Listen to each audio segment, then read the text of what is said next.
Good morning everybody, and welcome to a misty African dawn here in the Kruger National Park. My name is James Hendry. On camera today is Wiem, and his white-gloved hand. He looks like a waiter about to serve me breakfast, which is unfortunately not what's about to happen.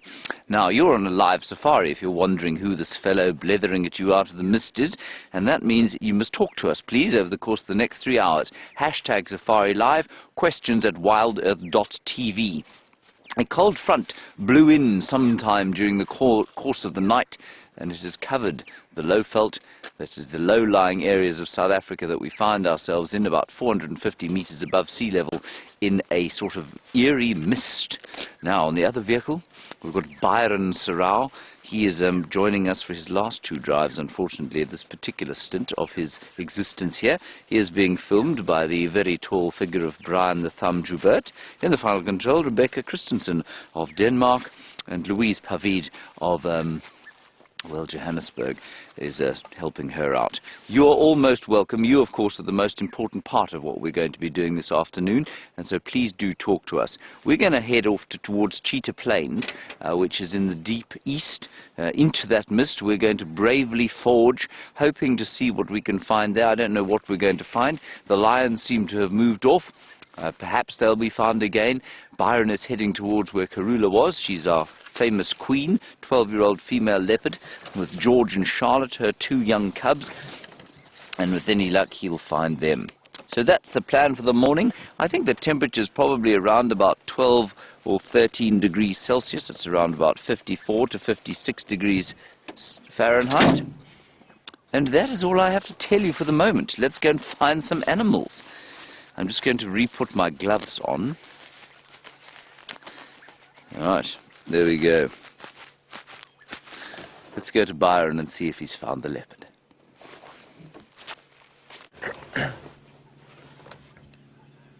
Good morning, everybody, and welcome again to Safari Live.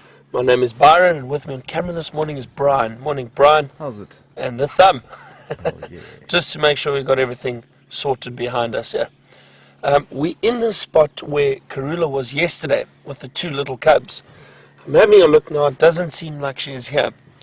Perhaps she has moved on. It was a very small kill that she made yesterday, a small duiker, and that's a substantial meal for a leopard, but when she's got 2 little cubs to feed, it can often get finished a lot sooner than if it was just her by herself. I'm trying to have a look. I saw a lot of hyena tracks heading into this area as we approached. So potentially what may have happened is, with these cubs, they climb in and out of the tree and they try and tear pieces of meat. They'll often knock a kill out of a tree. And by doing that, if there was an opportunistic hyena around, the hyena could possibly have stolen it. But I'm just going to look carefully around here. You never know. She could have hung around in this area. Or maybe she went to go and have a drink of water. So we'll try to check carefully before we leave. Let's make sure we don't miss anything. We had a very exciting day yesterday. We had lions, we had wild dog, we had the leopard, and then those lions roaring at the end of the show, which was amazing. One of my favorite sounds. Check this drainage line carefully.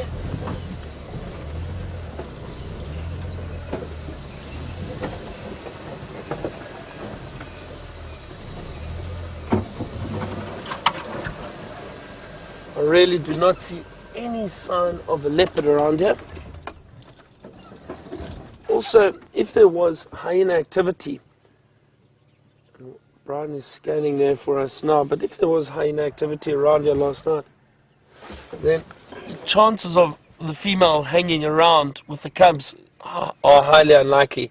She would prefer to take them and get them out of the area. Even those cubs are able to climb and get out of the reach of predators like hyena. If they accidentally slip or fall out of the tree or get caught unawares, those hyena will kill the cubs. So that female leopard will be very careful with protecting those cubs and trying to get them out of the area as quickly as possible if the kill is finished. There's no need for her to hang around.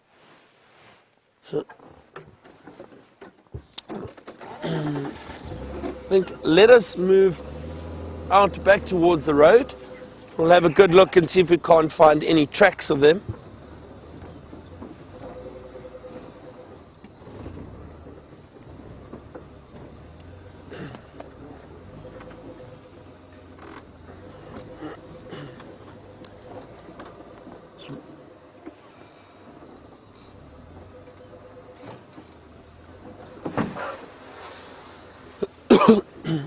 So Matt in New York has asked us, are there any animals that we don't get during the winter or cold seasons? Animals that may potentially hibernate. So Matt, we don't have animals like you get in the United States, like bears and that hibernate, but other animals like more snakes, a lot of the reptiles will hibernate. They don't like the cold very much. So yes, I suppose they do hibernate. But we don't have mammals that hibernate in southern Africa that we don't see. Just making sure I don't miss anything while we're driving out here. James was very lucky with seeing the cubs yesterday. Spent most of the day with them and the whole afternoon drive, which was really, really great. It's very, very special to be able to see leopard cubs. You know, a leopard is such an elusive cat. And for that female to be very relaxed with the vehicles around her and happy to show us her cubs is really a privilege. Fantastic to be able to see them.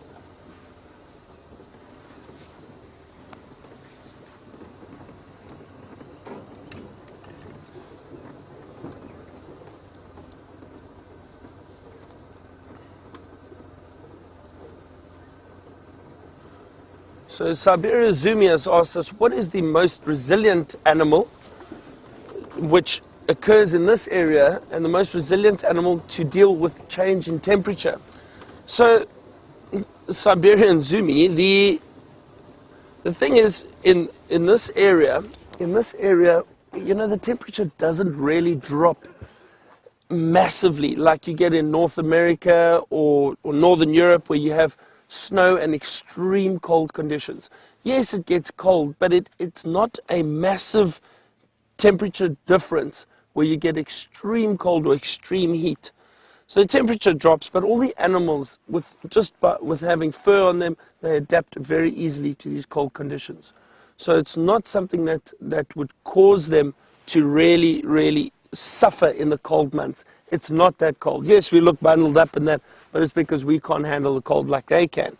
But all the animals are resilient to the temperature change. They have all adapted to suit their surroundings, and this area, all the animals are very comfortable, whether it be winter or summer. Going to chat with Lex here quickly.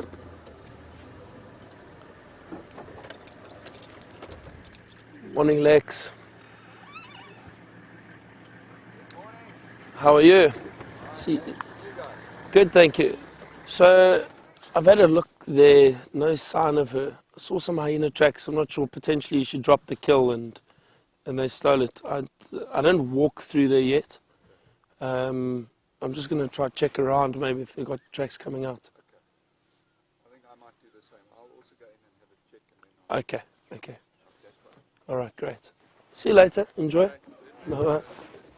See, it helps for us to chat to other guides in the area and we just update each other and let them know exactly what we're doing, and we can work together as a team. You know, one guy will check one area and another guide will check another area, and hopefully we can work together to find whatever it is we're looking for, especially when it comes to tracking.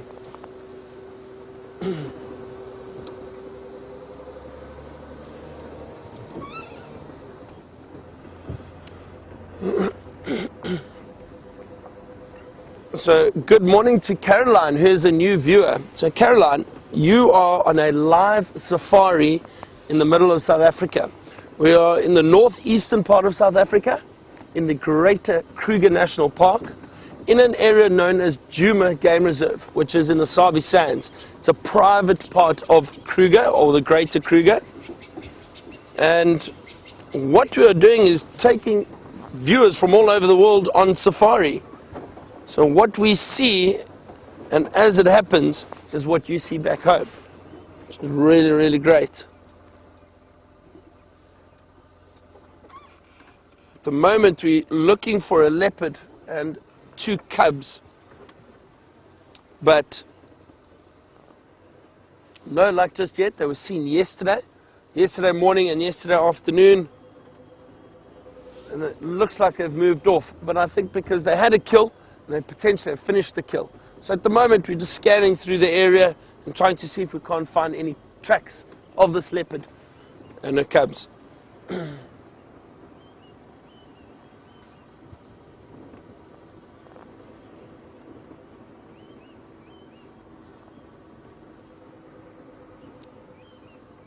And Caroline, while you are watching, you can ask us questions at hashtag Safari Live or email us questions at wildearth.tv. And your questions will come straight through to us. We'll be able to answer any other questions for you. John has asked us, what drive do I prefer? The morning drive or the afternoon drive? John, it's very difficult. I think both are great. I love the early mornings, especially in winter. The crisp early mornings. I really do enjoy it. And as the days start to warm up, I think in winter they're probably my favorite. And then I think the afternoon drives are great too. And yesterday we were very lucky. We had great afternoon drives. You'll notice I'm looking off the edge of the vehicle while I'm driving. I just want to make sure that I don't miss any tracks. But it is very difficult at times to try and see a little leopard track, which is not very big, only about that large. If you can see, there we go. And if you're not watching very carefully, it is difficult.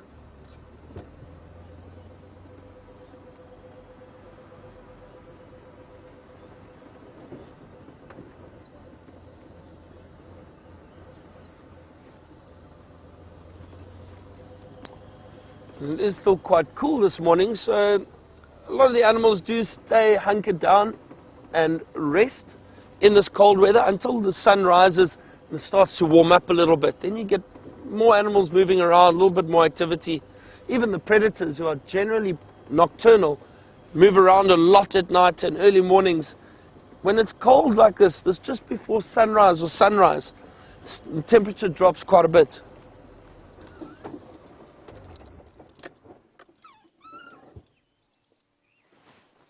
So I thought I heard something.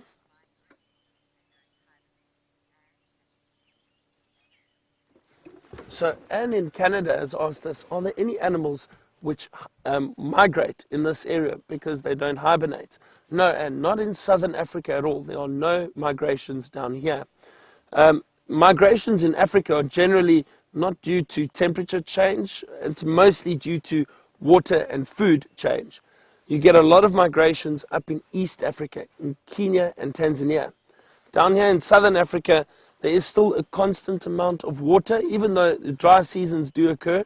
Some rivers do still hold water, so the animals do not migrate. You might get seasonal movements through smaller areas, but they don't necessarily migrate out of the country or cross borders into areas that have more food or more water. So not down here, no. But East Africa, yes. While I continue my search for a leopard, James has got some large grey animals for you to look at.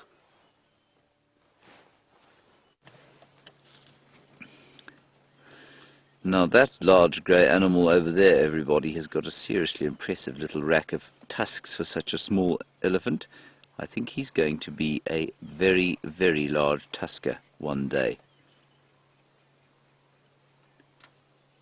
Youngster, probably only about, I don't know, about 9 years old maybe, and already got very impressive tusks.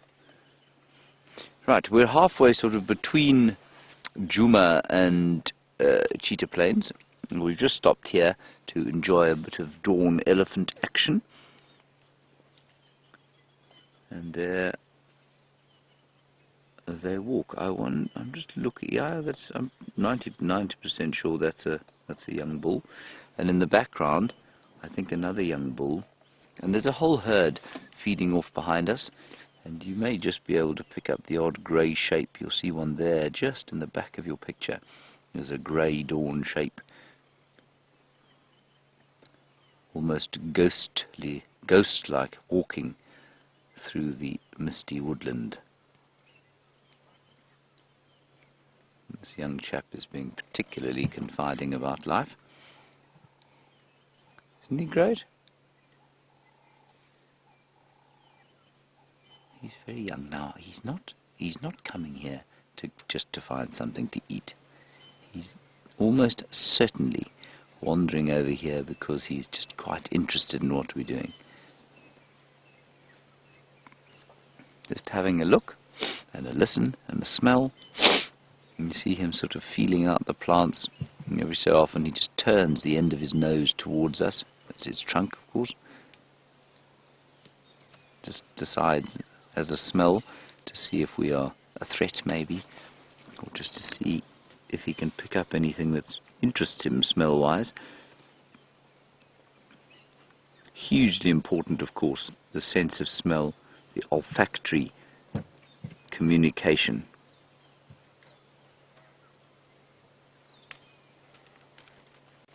Here we go. Now the good news, everybody, while we sit here, I must just tell you, is that Karula has been found. I'm sure Byron will get there. What's interesting is that I said to VM halfway down Twin Dams Road, I said maybe we should just go across and check the other road there, and then we didn't. Anyway, she's popped out onto Philemon's Dip. She's heading south, which seems to be her sort of natural movement at the moment after she's had a kill up here. So that's great. With any luck, you'll be with 2 little cubbies very soon.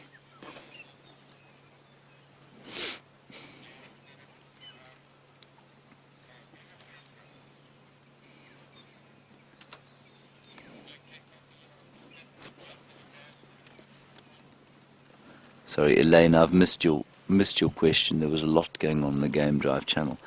Elaine Cole, you've asked a question. I'm going to ask Rebecca to read it back to me. You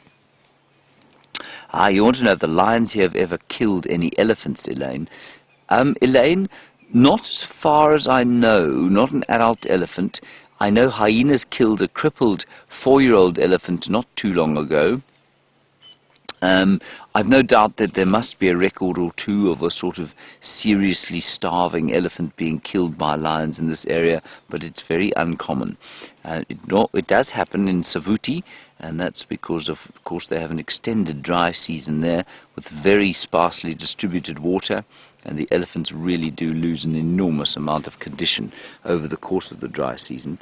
And the water is so concentrated that the lions just lurk around the water holes, knowing that eventually very thirsty animals are going to have to come and drink. And what they do then is prey on the young and very vulnerable elephants. Sometimes fully grown cows will be taken, but they have to be pretty weakened for an elephant to be able to take them.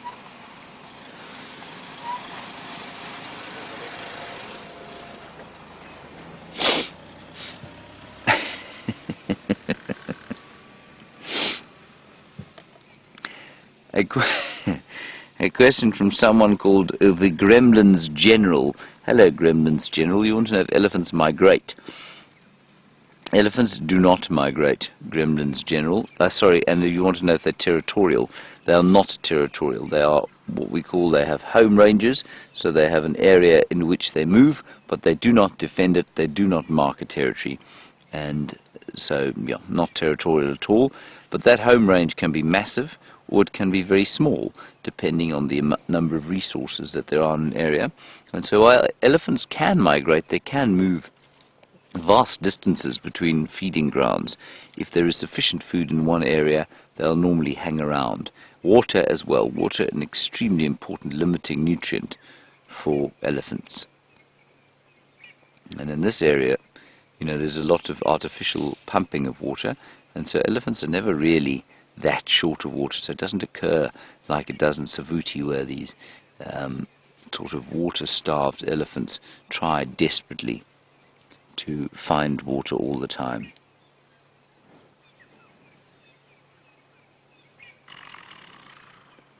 Very nice, enormous flatulence there.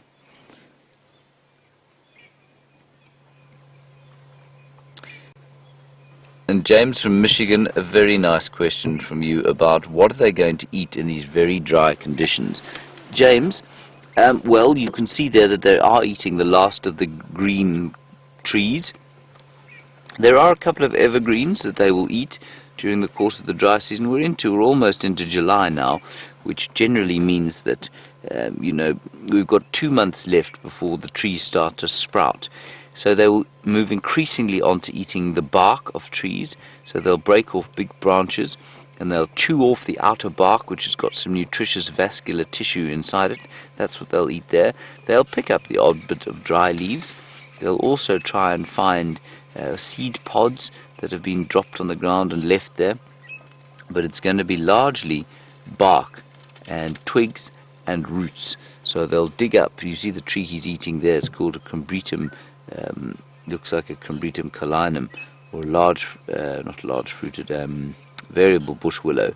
And you can see it's broken. And what he will probably do is eventually dig out the roots. So he'll eat the bark at the moment, he'll sample the leaves, they're not a huge fan of the leaves, and then he'll start to dig out the roots, which are repositories for nutritious stuff.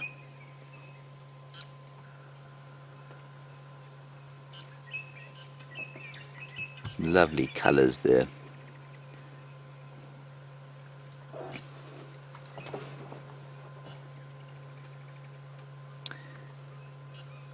Aqua, interesting one from you. You say, do I think that the elephant's trunk evolved as a result of the digestive system, or do I think the digestive system evolved as a result of the trunk?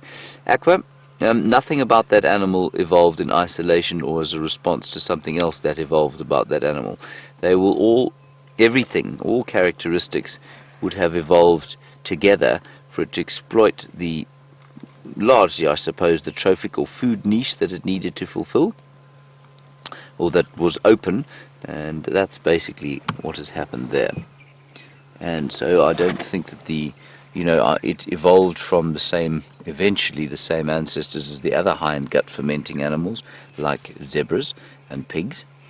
And you will find, I think, that the trunk was simply an evolutionary adaptation to reaching different foods and reaching a great suite of different kinds of foods, fruits, and being able to pick up individual leaves, and of course to drinking and defense. And it also meant that the neck didn't have to be very long, because of course you know that many animals have to be able to reach down to the ground, and that puts a huge strain, of course, on the back.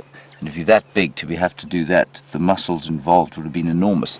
Much more interesting, or much cleverer adaptation, if you like, to just have a long muscular protuberance from the front of your face, which I'm glad I don't have. Right, let's leave these fellows and start heading. Oh, it's the lens messed it up. No, the lens is okay. Oh, apparently it is a little bit misted up. Ah, there we go. Well done.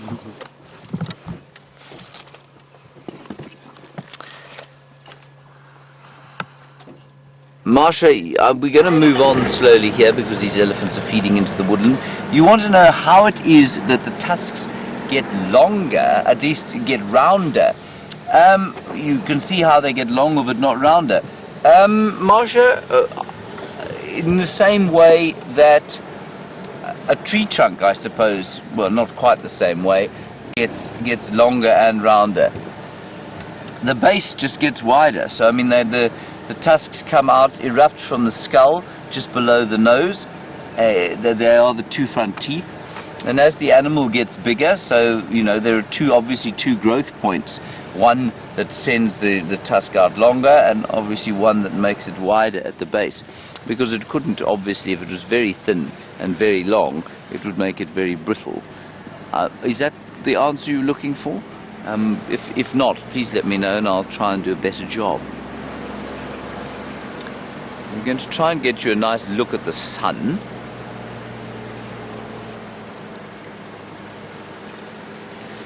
Hello, Virginia. Virginia, you want to know if elephants ever replace their tusks, so you know that they're molars. They get 6 sets of molars in the back and on the top, and you want to know if they ever replace their tusks. No, the tusks are one-off. Once they come out, that's it. You don't get another tusk. Let's head across to Byron. He's on the search for Karula. She is quite close by. I think she's moving south, so hopefully you'll get a glimpse of her before she disappears.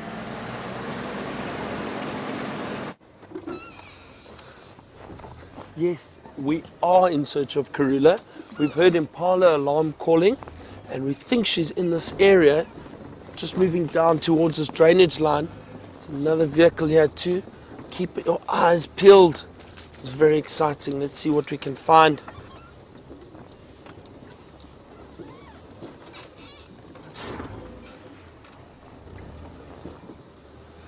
Just having a good look here.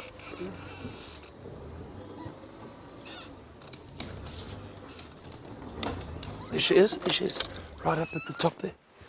There we go.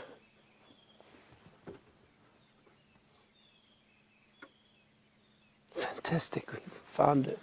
That is awesome, awesome. And we only knew that she was in this area because we heard those impala alarm calling. So Lex heard them first and he let us know. He came looking straight into this, or came into this area. There is a cub I can see that is not far behind her, just hiding in the thicket. Might be able to see it shortly. There's a little bit of movement. There we go. Look at that, everybody. There's the one cub. Fantastic.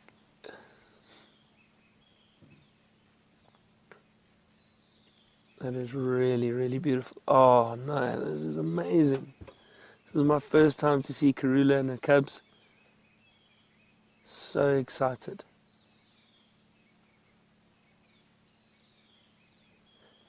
So we're actually quite far from where they had that kill yesterday.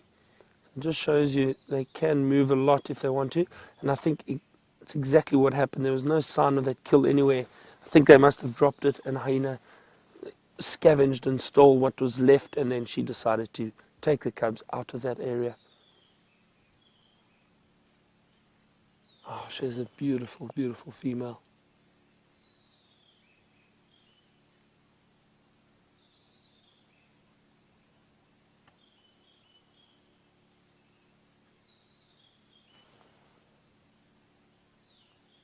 Oh, there's the other cub. Oh, fantastic, both of them. Right out there. That looks like a young male. Just saw. So she has a young male and a young female.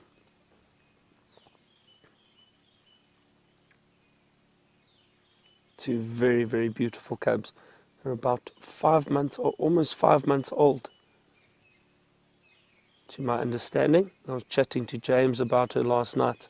Beautiful 12, almost 13-year-old leopard. So she's still in her prime. She's got a few more years to look forward to, and she's obviously doing very well and being very successful. Having these 2 cubs, it's not always easy. Oh, look at that face. It's not easy to raise cubs for leopard.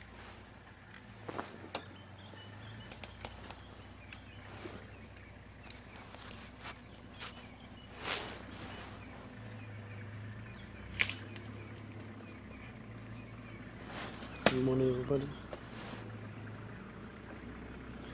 So James Taylor has just asked us, are the cubs only eating meat?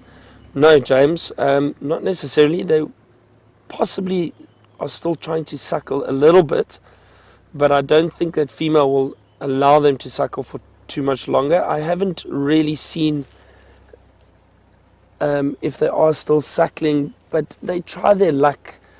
3, 4 months old, they still try their luck and try and suckle a bit from their mother, but probably mostly just feeding on meat at the moment. and she will start taking them to water holes and allow them to drink. So there might still be a small chance that they get a little bit of milk from her, but generally they would be feeding purely on meat at this age. 5 months, yeah, I would say they're completely feeding on meat now. They start feeding on meat from quite a young age.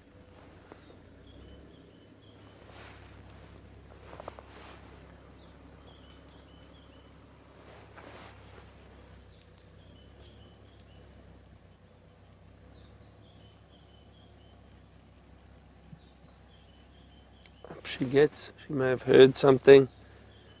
Often what these leopards do is, especially now these early mornings, it's very, very cool.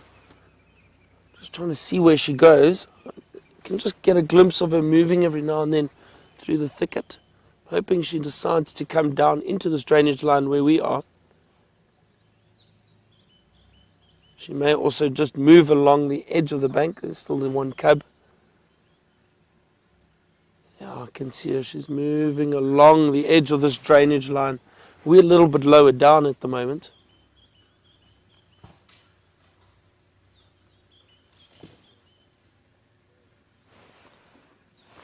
You can see how thick it is here. This is perfect, a perfect area for these leopard. You know, we heard those impala alarm calling at her earlier, and when we saw the impala, it was in a little bit of an open area. So that's not ideal for leopard, especially with the cubs. She would like to stay. I caught a glimpse of her moving again. She would like to stay as hidden as possible.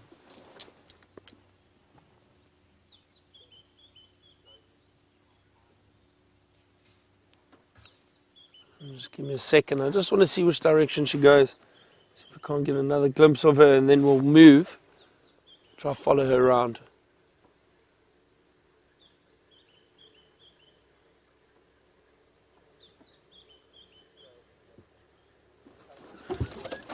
And Anna Marie, I'm also very, very happy that I managed to see the royal cubs.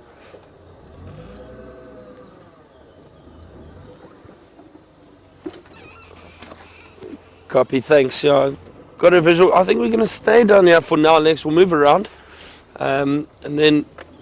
But yeah, just keep me updated. Thank you.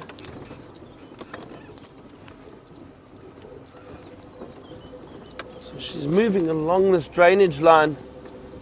It's always it's always difficult now to decide where we're going to go. Is she going to come down into this area? Is she going to stay walking on the other side? It's not always easy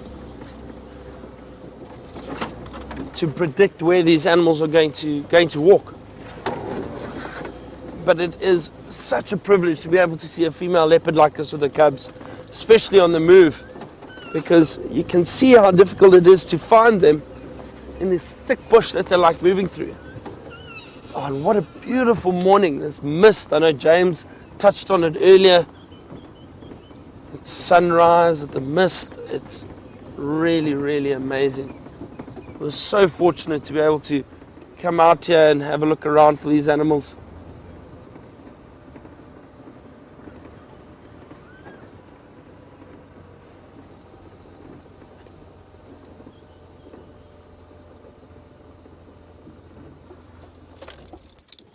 I can see one of the other vehicles.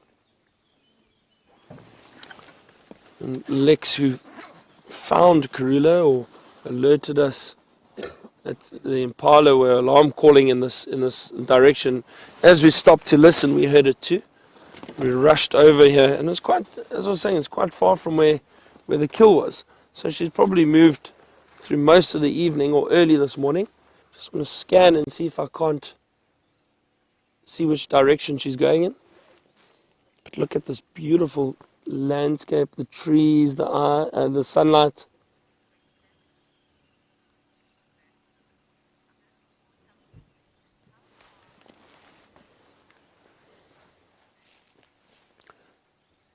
So E.B. Murphy has asked just how far more or less they have travelled overnight.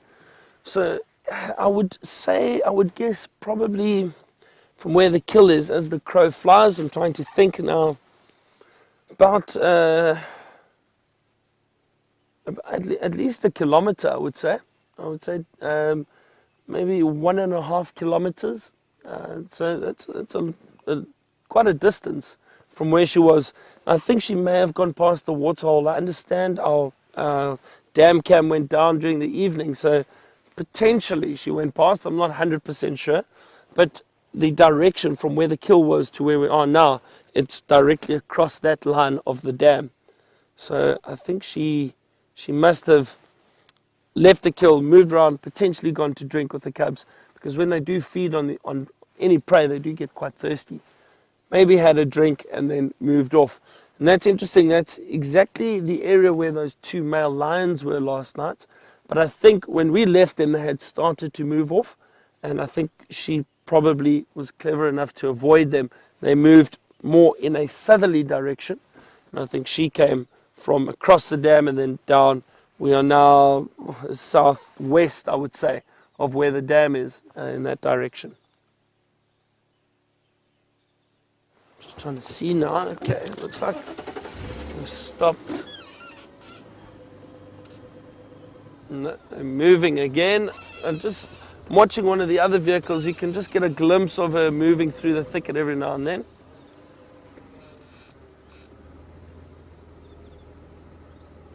It's quite thick down there, so I don't think it'll be very easy for us to get down there. The other thing is when you're following these predators, I find it often helps just to be a bit patient and see which direction they are going, and inevitably they are going to come out somewhere that might be easier to get to, as opposed to trying to just crash through the bush and get to see them. You know, we also have to be a little bit sensitive when we are following these animals, especially this young female, but this female with the 2 young cubs.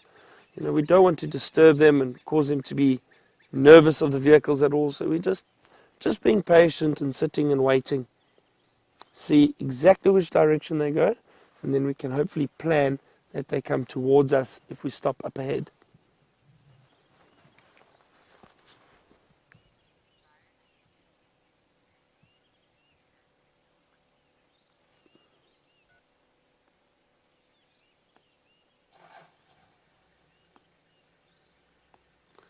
Just scanning again carefully, just seeing if I can't get a glimpse of them, but it is very, very thick. Using binoculars at the moment makes it a bit easier.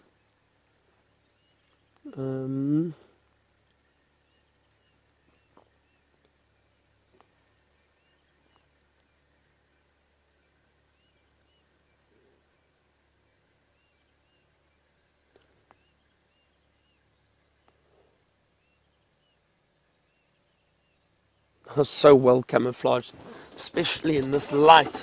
It's not easy to see them. But I don't want you to leave us just yet. I want you to stick around so that we can try and show you these cubs and this leopard again.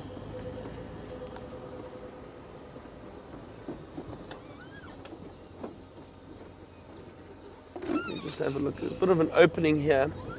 I'm driving quickly.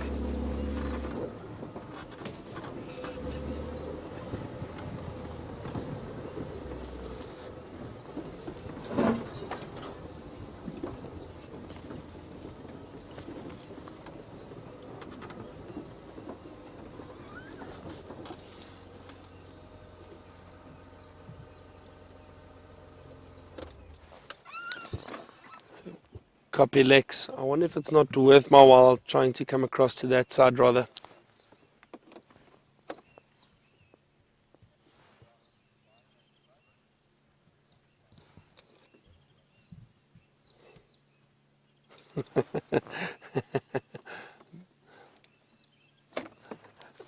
Copy. It's all I suppose as I move she may come this side, so I'll sit here a little bit longer and wait. Right, there we go. Brian has got it. Brian, your spotting is amazing. That camera work that Brian's able to do is incredible. He's got it. That's amazing. And affirmative. We have got a view of her. Thank you, Lex.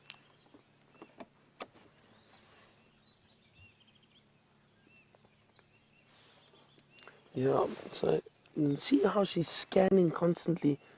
She could potentially be hunting. You know, leopards are just very opportunistic.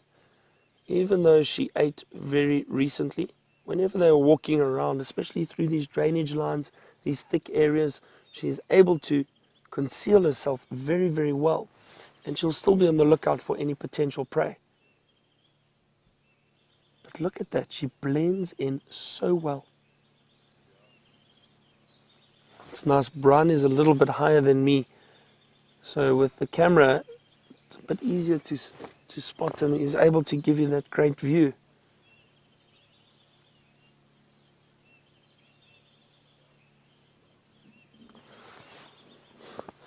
Don't see any sign of the cubs just yet, but they're obviously a little bit smaller. Wow, look at that sunlight on her face.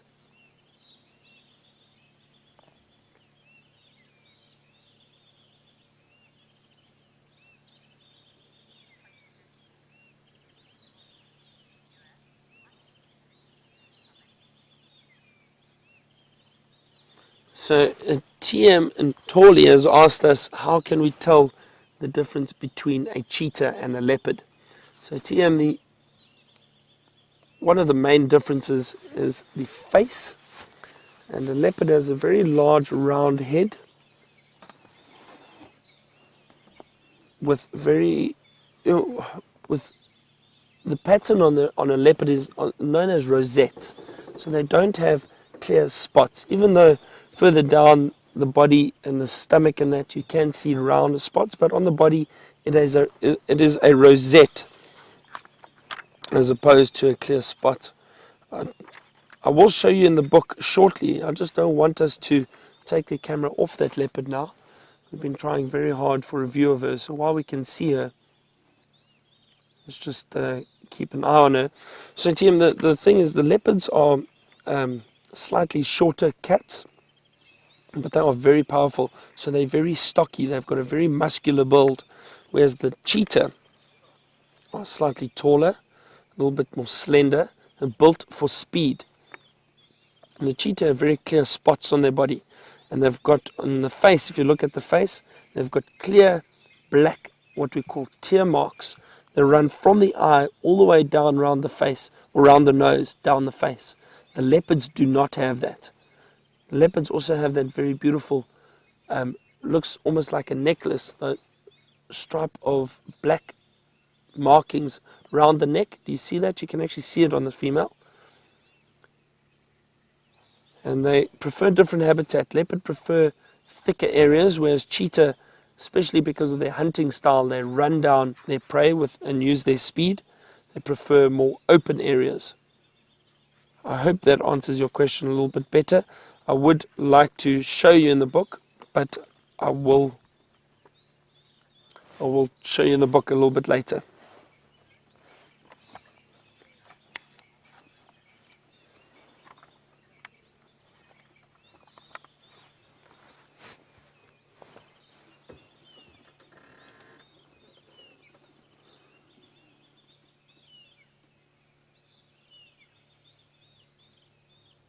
It's so wonderful and peaceful. It's great just to sit here and watch this leopard. You know, often in situations like this, and when I do guide guests, it's just nice to sit peacefully and watch and see how she reacts to the sounds and the smells and everything she can pick up that we might miss. But she's constantly on the lookout. You see how alert she is.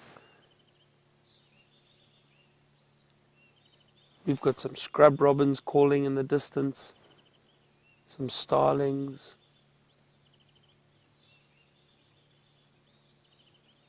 It's a very, very beautiful morning.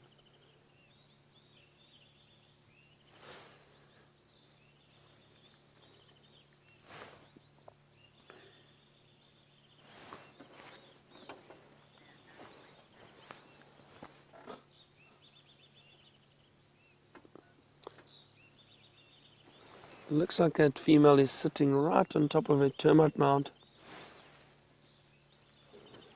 And they will use termite mounds, especially termite mounds, for a vantage point. gives a raised elevation.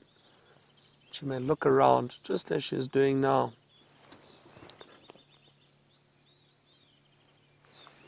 Just want to see, Brian, if you don't mind, let me just try to see if I can reposition us. I think I've spotted a little gap through the trees. We might see her a bit clearer.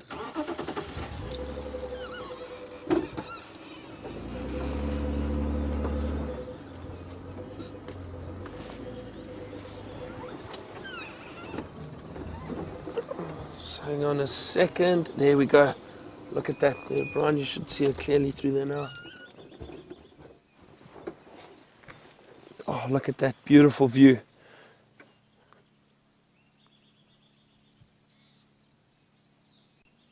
That side lighting, this is a photographer's dream. I think especially if you got some bigger lenses,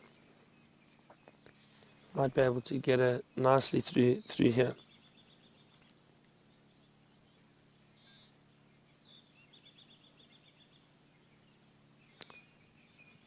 Still hear some other alarm calls in the distance.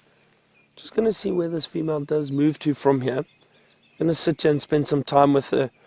Cross over to James and just see what he's up to. I think he's just got onto Cheetah Plains.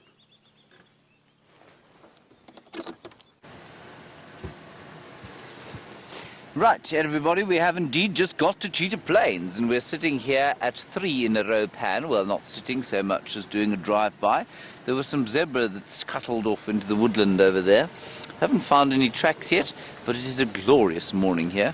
You have found Karula, which is brilliant, and there's a mistiness about it, which makes everything rather mysterious and very pleasant indeed. Let us stop briefly here and observe the water. There is a blacksmith lapwing.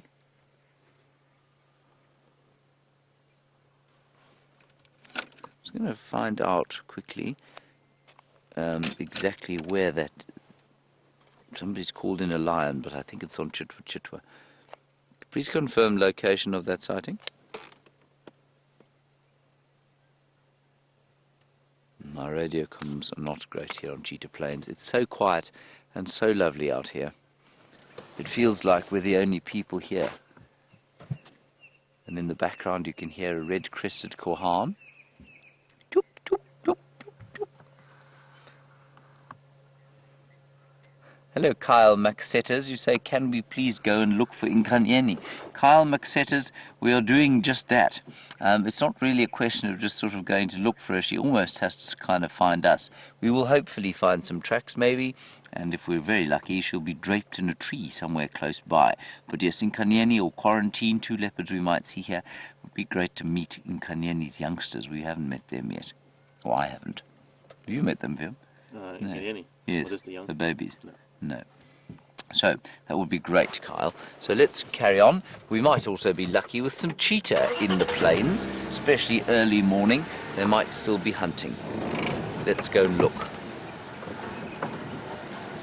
I'm interested that Karula seems to be hunting again, and that tells me that that duiker did not sufficiently satiate all 3 of their hungry mouths, and you could see how voraciously those little cubbies were eating yesterday.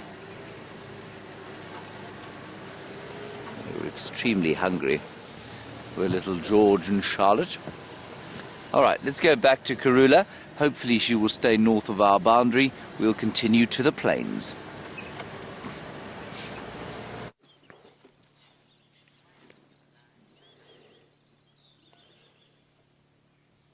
Well, James is checking Cheetah Plains. We are still here with Karula. She hasn't moved off that termite mound. It looks like she's just enjoying the sunlight there at the moment. Well, there's definitely something else in this area. We can hear alarm calls not far west of us, and it sounds like well, there's definitely impala alarm calling, and it sounds like a nyala or kudu that is also alarm calling. They've got a very deep bark. Sometimes it's difficult to tell the difference if you don't listen carefully, but it's a bow, bow. It's a very loud bark that they give as an alarm call if they see a predator. So Lex has actually just gone into that area to go and have a look. We said we'll keep an eye on Karula. Again, the teamwork is very important out here.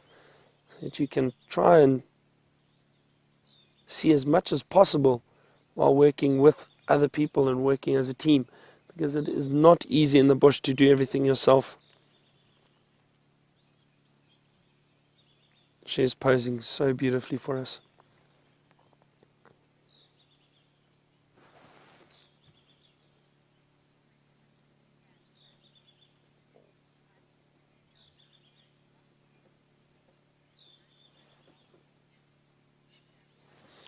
Shamsan has asked or said and made a comment that it's very interesting that he can't hear any birds alarm calling at the leopard. And don't birds alarm call at the leopards? They do occasionally, but often what happens is it is when they are moving around and if they are out in the open. And there's certain bird species that do alarm call at them. Rattling cisticulars, the grey go-away birds, starlings, a lot of those bird species will alarm call at them. Franklin, I've heard other birds of prey actually also alarm call at predators. But where she is at the moment, she's in a thicket and she's not really moving around too much. So you're not going to get a lot of bird activity around her or picking up on her moving through there. But if grey go-away birds, for example, did see her, they would alarm call. Often what the leopards do is they then walk and they raise their tail and they show the white tip of their tail. And the theory behind that is that they are saying, okay, I know I have been seen, I know I have been spotted, I'm not a threat, I'm purely passing by. So they try and make themselves more visible. And the reason for that is then to try and move through the area as quickly as possible so that they can get away from the alarm calls. They don't want to attract too much attention to themselves. But good question, and it is interesting. While she's sitting there, there aren't any birds alarm calling at her. But I think it's because she's moving through this drainage line. It's a little bit thicker. She's well hidden. We can see her quite nicely now, but she's not really out in the open or close to anything that potentially could feel threatened. So the birds for now are leaving her alone. And also I don't see any of those birds in this area at the moment. Nice little stretch. Oh dear, we're going to have to watch very carefully now.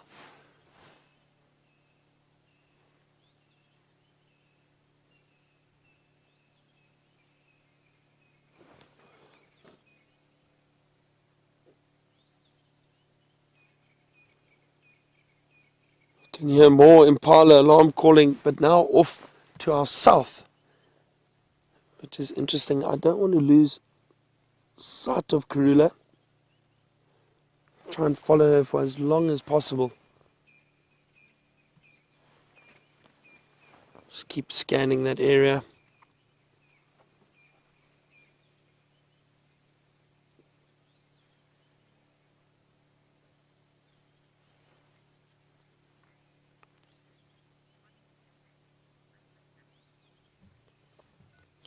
While I try get another glimpse of Karula, I'll try to see exactly where she's going. We'll work out what these alarm calls are.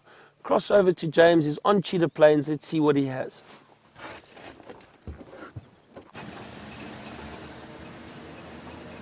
Righty, hello everybody. We're just slowly making our way down towards the plains, driving very slowly. We saw a huge flock of African hoopoes. Now, those of you who live in the United Kingdom or somewhere around Europe, you'll know what a hoopoo is. And it was very unusual because there were about 10 of them in the one flock, which I thought was quite strange. But otherwise, things have been fairly quiet down here. We found a duiker. I think that was about all. A couple of kudu on the way here. Now, behold this sign of the drought. That is not a python in the road, everybody. It is a pipe. But the pipe has been dug up by elephants, and that is because the elephants can feel the water moving under the surface of the ground. So you really, if you're going to put a borehole pipe in, you've got to bury it very deep. Otherwise the elephants will eventually dig it out, and that's exactly what's happened there. And that's going to be something of a problem, because they're going to have to fix that pipe. Otherwise Cheetah Plains pan will not be pumped. They're so very clever, the elephants.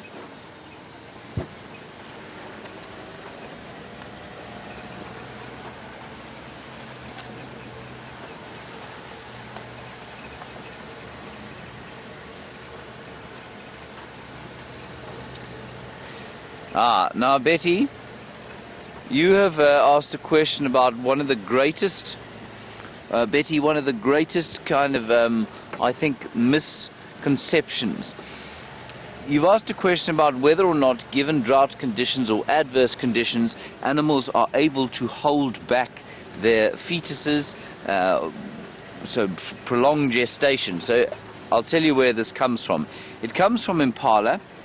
Impala, we all know, synchronize their births at the end of November, and what happens is that people will tell you that, well, they can hold back giving birth if they have to, if the conditions are not great, and they can hold back giving birth for at least something like 3 or 4 months, until February, for example. Now, this is, sorry, I've got 74 radios going in my ear. This is not possible. It's simply impossible, because what would happen is that the fetus would have to stop growing, and for the fetus to stop growing, it would have to stop having nutrients given to it, because if the fetus were to continue growing, obviously it would become impossible for it to be born. So no, it's absolutely not possible. Oh goodness, there is a lot of stuff going on here. Becca, I'm going to ask for you to link away from me if you don't mind. I need to try and sort out what's going on here. We've just got to figure out, there's thousands of vehicles here, everybody. Let's go back to Byron. Let me just figure out what's happening here.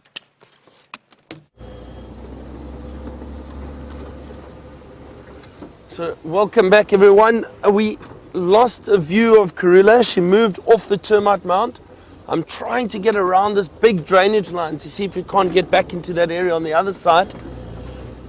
It's not easy. It's very thick, and I looked for an area to cross, but no luck yet. But I've just crossed through the drainage line on the road, but I'm going to try and get all the way back around to that area where she was.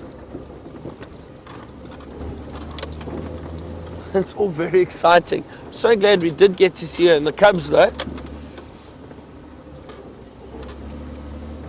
Oh dear, very, very thick here at the moment. There's no chance of us getting through here.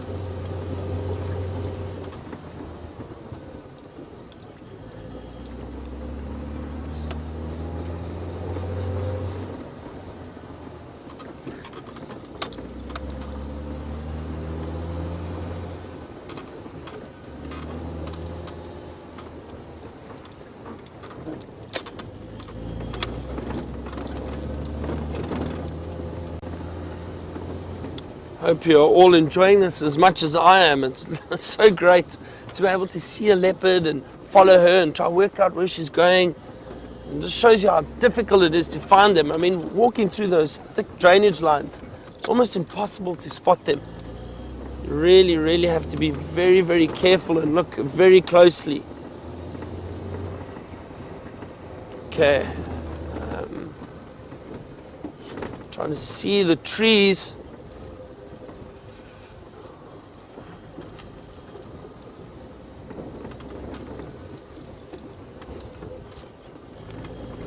I'm looking into the trees. I'll tell you why. Is because while we drive around like that, it helps. There's a little daycare I just spotted moving off. While we're driving around like that, if you can see a prominent tree, it makes it easier to then know which direction she was heading. You can use that as a reference point to try and work out exactly where these animals are going. Gremlins General has asked us, let's just see, I think I'm in this area now where she was. Gremlins General has asked, do the leopards see color vision? So the theory and the understanding is no, they don't. They've got a neutral vision, so more black and white vision. That is the understanding. Look, while I try and maneuver through this area and work out where that leopard's gone, James has got an elephant to show you.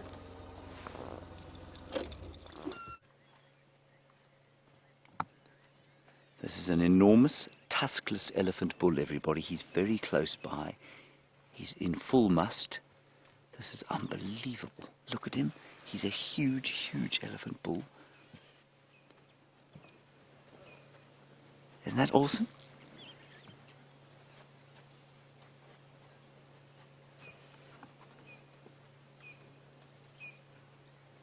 Isn't that fantastic? And he didn't even look at us. Now he's got no tusks. Now that is very unusual. Now it's all happening here at Cheetah Plains. There's some lions just down the road here.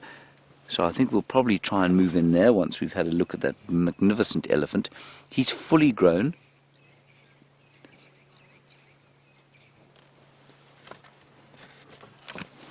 Just hang on a sec. Go ahead.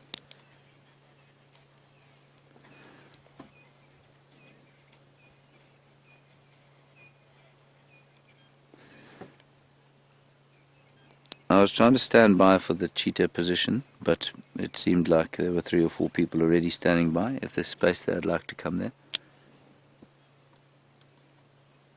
So there's cheetah, there are lions, everything all over the place here. But the radio is an absolute disaster, so it's very difficult to hear what's going on.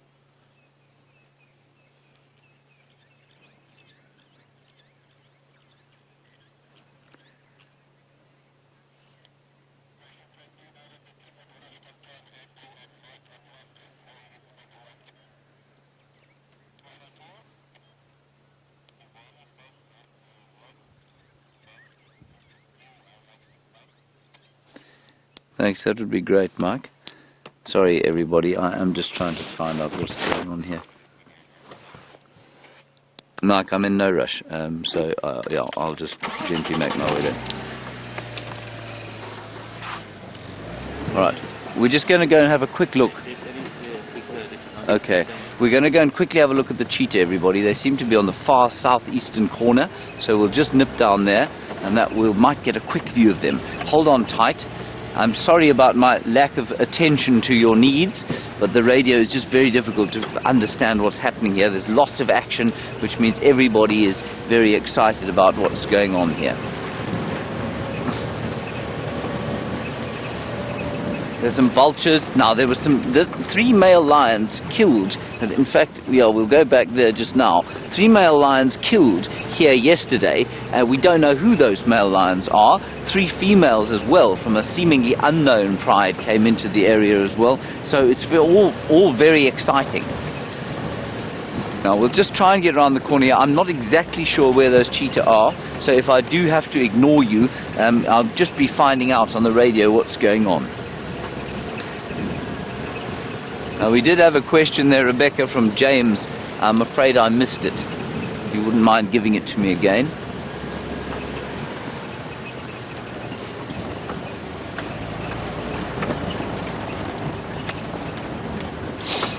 James, you were worried about elephants attacking a vehicle, and you say, what do you do if an elephant attacks?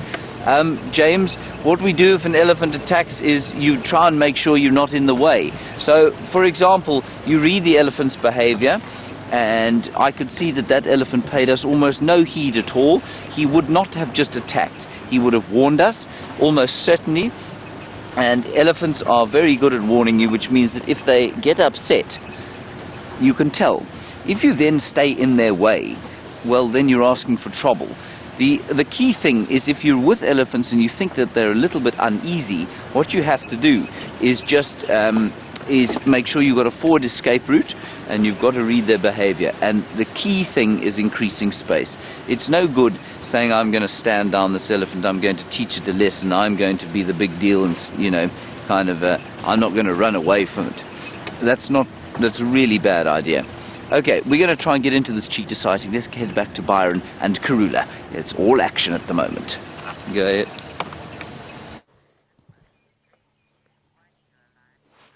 Yes, that's right, James. It is all action at the moment. We found her again. We drove quite a way around. Luckily, we recognized the trees in the area, and we thought, let's have a look here. And she's curled up on top of a termite mound, quite well hidden, but she's warming up in the sun. I don't see any sign of the cubs at the moment. She may have left them somewhere. They could be hiding it's very thick around here. They could be hiding, but she may have left them in a drainage line while she is making her way around, potentially looking for food. But now she's resting beautifully on this termite mound.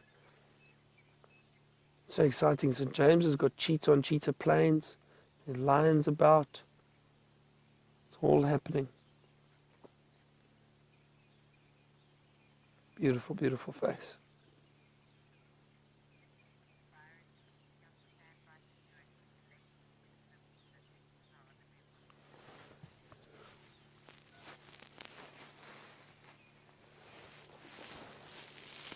No, James is rushing to try and find some cheetah for you. As soon as I get any word that he has got them, we'll cross over to him, just so you can hopefully get a view of those cheetah too. And then we can definitely see, you'll be able to see the difference between the cheetah and the leopard, how different they look. It's always nice to see a live animal to tell the difference between the two.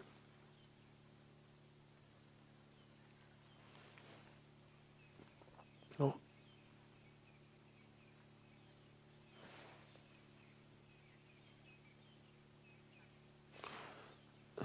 Trump's buffoon has asked us, how do the cubs stay so well hidden? Does she communicate with them and tell them to stay in a specific area? Yes, she definitely does. It's amazing. The communication between leopards or any adult and the young is incredible. Lionesses do the same if they are at a den site, and they will give a contact call or a certain call to tell the cubs to stay, and they stay in that area. They do not move. Same with these leopard. So leopard will move around, once they give birth, they'll have a den site, and those cubs know to stay at that den site until the female returns. Those beautiful paws. She's got her paws tucked in, trying to keep them warm. And the leopards will give a call, a contact call. And I also think we don't really understand the communication that well. But I've seen it where they're walking with their cubs and she gives a certain call and she walks into an area, and then as she walks out, the cubs don't follow anymore. They stay right there. So they know. Look at those beautiful rosettes that I spoke about. Beautiful markings and the pattern on a leopard. So the cubs know to stay in that area. They will not move until that female returns.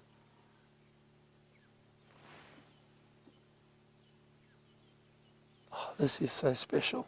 This is amazing. Go ahead, Lex.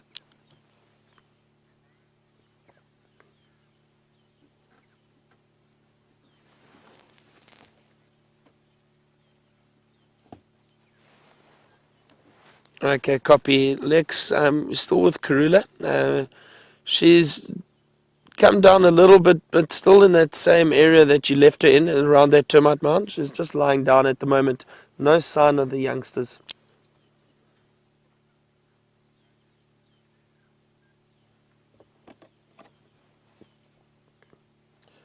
So Lex was just telling me that he found where the kudu and the impala were alarm calling, but he can't see anything around there. So potentially another leopard that was moving through the area. But it's not always that easy. They'll alarm call those antelope soon. Sorry, I'm just getting an update from Lex.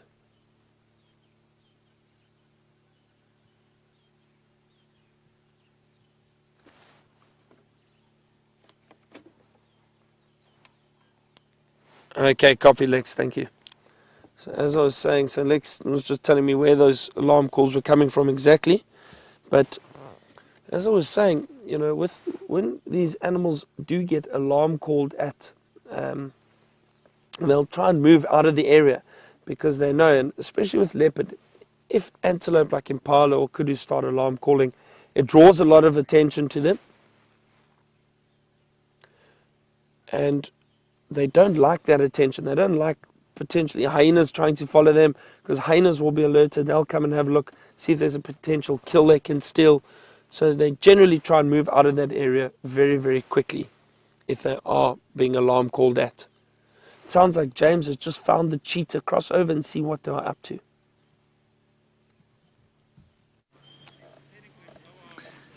Well, everybody, look at that beautiful, beautiful, beautiful sighting. 2 male cheetah, our male friends.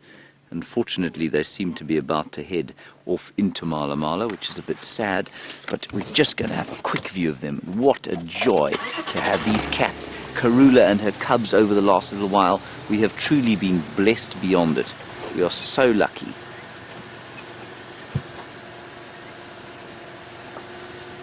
Just move along here. I'm pretty sure the other one will get up and come across as well.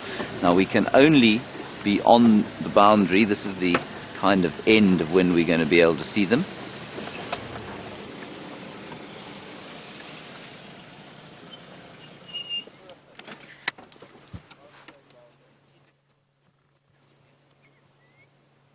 Isn't that wonderful?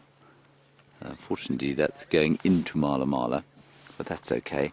They look very fat. They look like they've had an exceptionally good meal.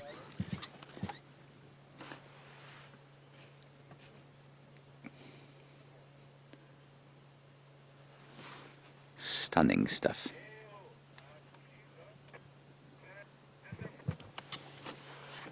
Fantastic.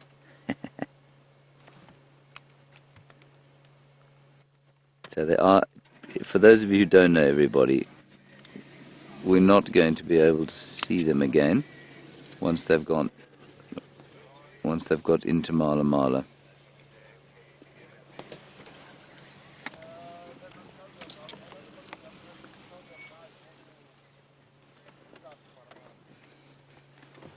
Ah, this is fantastic. James Richard, you say, considering cheetah have such an incredibly low genetic diversity, you say, are they likely to be more susceptible to diseases? Definitely. Absolutely. To some extent. But at the same time, although they are probably susceptible to more diseases, everyone, they are pretty resilient. And you know, the big legend you'll hear is that cheetah are all descended from one female. You know, their genetic diversity is so low that they're probably all descended from one female. Now, I'm not convinced that that's true. I don't know. I mean, they can pretty accurately tell, I suppose, from sort of genetic studies. But whether that's, you know, how susceptible to disease that makes them, or if it's actually true or not, I don't know. But I think it's become one of these things that is quoted by guides all over the world now, simply because, you know, I'm not sure how thoroughly it's been investigated. But they do have a lower genetic diversity, and apparently you can do a skin graft from any cheetah anywhere in the world, and it will take. And that's because the genetics of them are pretty low. The pool is shallow.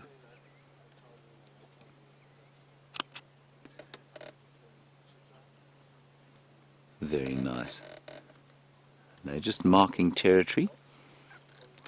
And the territory, of course, of a cheetah is temporary.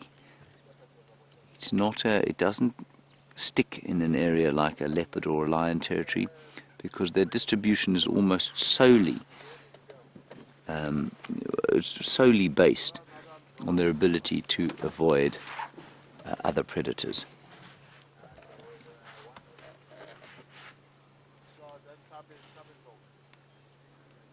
So we are very, very lucky, everyone.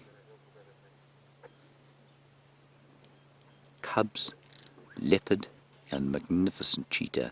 This is a rare treat, and for those of you who are perhaps new viewers, you know we don't see cheetah very often at all. It's not common for us to view them like this. And simply because there are not that many around, the habitat is not ideal for them.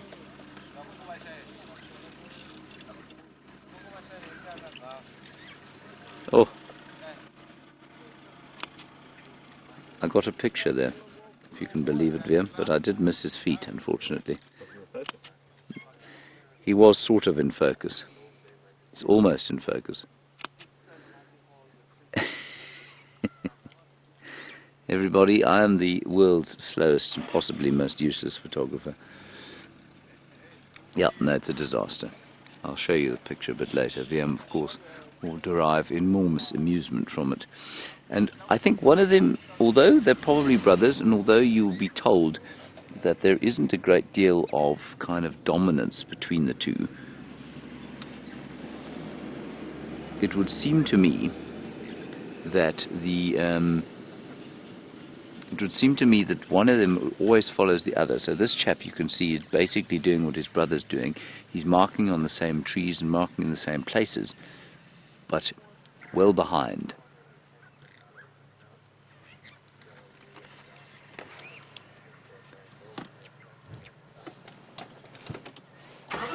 Let's just see if we can't get a last view of them.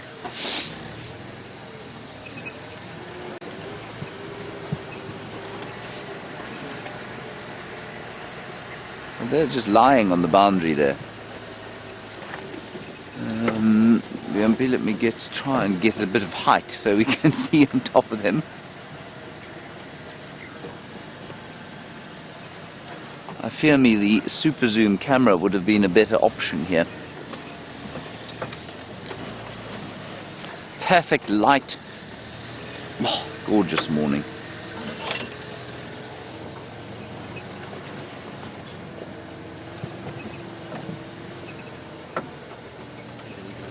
I think this is going to be a 2. Well, we've still got them there, everyone.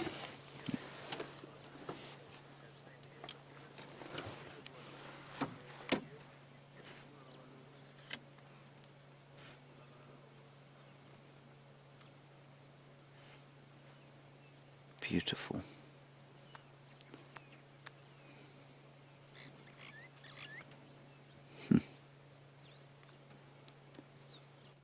Yeah, I'm afraid that's going to be the best view we have of them. They'll probably lurk there for a little while. It's still quite cool, so I suspect they'll move. I'm 95% sure they won't be doing any hunting, simply because they are very full already. You could see their bellies swollen and hanging. So I don't think there's going to be much in the way of hunting today.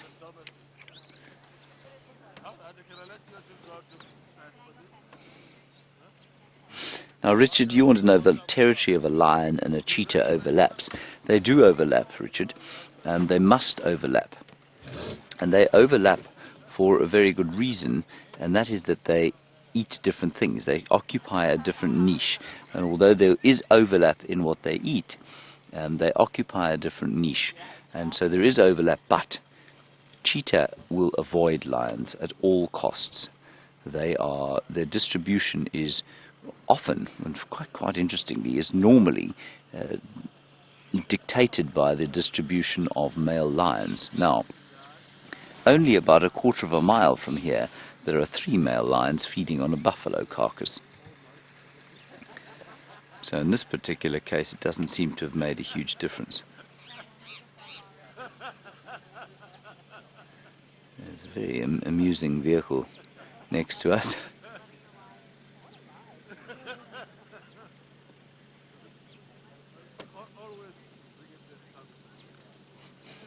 And Velma, you're wondering about how they're going to mate. Are they going to find females? Will they leave their territory to go and find females? Yes, I suppose they might. But I think you'll find more it's a case of females actually seeking them out. So often that happens with the cats, where the female will seek out the male, and she will lie down, or she will come and mark in an area. And what happens is there is a female that moves through this area. She'll mark her territory here, and if she's coming into estrus, that will leave a certain amount of pheromone in the urine. They'll pick that up, and they will then try and find her.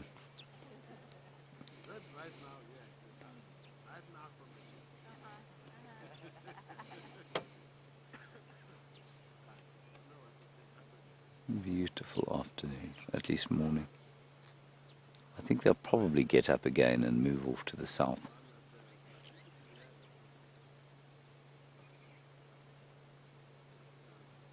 And we'll try and go to those lions as well at some stage. I think there was such a mad rush for the lions and for the cheetah that people who were in the lion sighting came screaming out to have a look at these chaps. Now they've gone back to the lions. So I think we'll just stand by and enjoy this. And and then perhaps we'll go to the lions. Not sure what Karula's story is at the moment. There you can see they're getting up and moving now. It's completely opposite to what I said initially. I initially said that I thought that male that's been left behind here was the one who was leading the charge, and I don't think that is the case anymore. You can see they look almost identical, and we don't spend enough time around them to really be able to see the difference. Anyway, everybody, I think that's going to be it.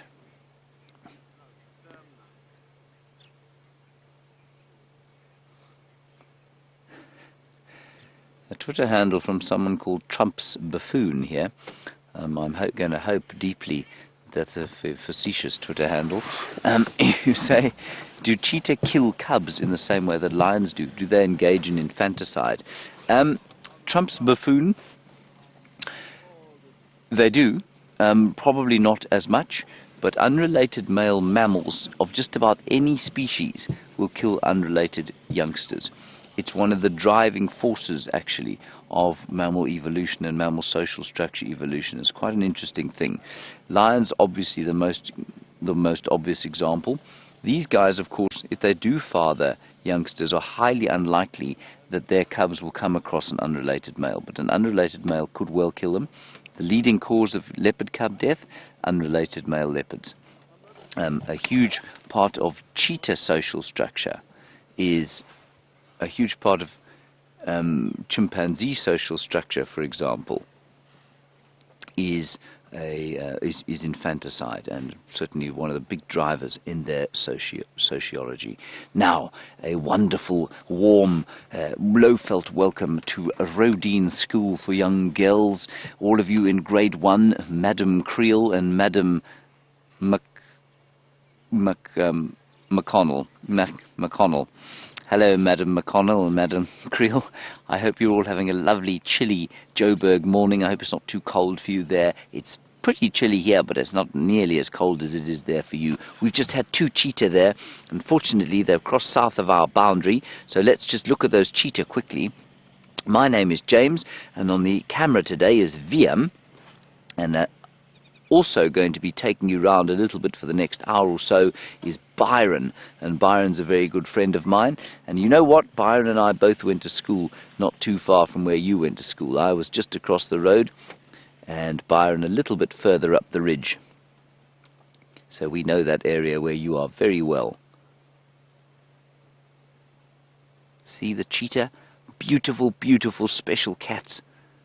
We're so lucky to see them, and I don't think they look very big from where you're sitting, but they're very tall, you know. They'll probably stand at the shoulders, that's the top of their backs, about as tall as your shoulders, and that's a pretty big animal. It probably weighs as much as a full-grown man. So big cats. And of course the cheetah, as everybody knows, or if you don't, you will now, is the fastest land mammal in the world. You know how fast they can run? They can run at 100 kilometers per hour. That's the same speed as you and your dad drive along the highway. That's an amazing speed, but they can't run for very, very far. So if you have any questions at all, if you want to ask me or Byron anything about the things that we're seeing, please feel free to ask us questions. We'd love to hear from you.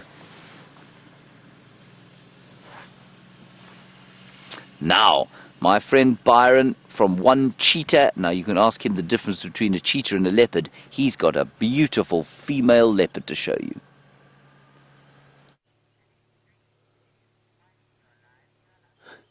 Yes, James, everything's going on at the moment. We're still with this beautiful female leopard. I think this is going to be our last glimpse of her. She's moving off through the thicket, but we have spent quite a bit of time with her. It was lovely to see the cubs this morning. Good morning to Rodine and Madam O'Connell and Madam Creel and their class of grade 1s. Lovely to have you with us this morning. So glad you joined us just in time to get a glimpse of this leopard. There the birds are alarm calling at her, rattling testiculars, and she's raised her tail so that she can show them that she's not a threat. She's trying to just move through the area.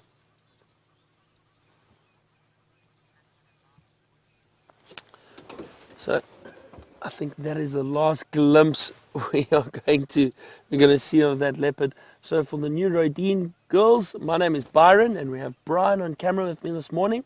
It's great to have you with us. And the thumb. So I was speaking about the alarm calling. Now that is a distress call or an alarm call that animals give to warn each other that there's a predator in that area. So in this occasion, the birds are alarm calling to warn potentially each other or other animals that there's a predator moving through here. Now, even though those birds are in no danger from the leopard, they still alarm call because it is pure instinct. They want to warn everyone that there's a predator around. This morning early, we got to see Karula, this female leopard, with her two little cubs. We saw them quite briefly. She was moving them. Yesterday they had a kill. She was feeding on a daycare, and they got to eat. All of them got to eat, which is great. But during the course of the evening, she lost the kill. I think what may have happened is while she was feeding, or while one of the cubs was feeding, they knocked it out of the tree, and I think hyena came and stole it. So this morning, she was moving them into a safer area, away from the area where all the hyena activity is. And what she did then was, it looks like she has hidden them in this beautiful, there's a little drainage line you can't see, but just behind us and further back where was the last time we saw them. And I think she's hidden the cubs in there, and she's heading off now, potentially to go and try and hunt again to provide food for those little cubs. Really glad you got to see her though. So it's all been happening this morning. We've had cheetah, we've had leopard with cubs. It's been a fantastic, fantastic morning. We're going to move out of this area now, see what else we can find. Look where we're going. There's been a lot of alarm calling in this area from other animals too. We just heard impala, and they give a very distinct alarm call. It's a sound, it sounds like a snort, like a oh, my alarm call is terrible. Brian's laughing at me. It's like a nasal snort, and it's a very strange sound. But what they do is if they see a predator, they will alarm call and make a noise to warn each other and say there's danger around, you must be careful. And then they hopefully will move away without the predator, or the leopard in this case, hunting them. But also we want the leopards to eat. So it's a give and take situation.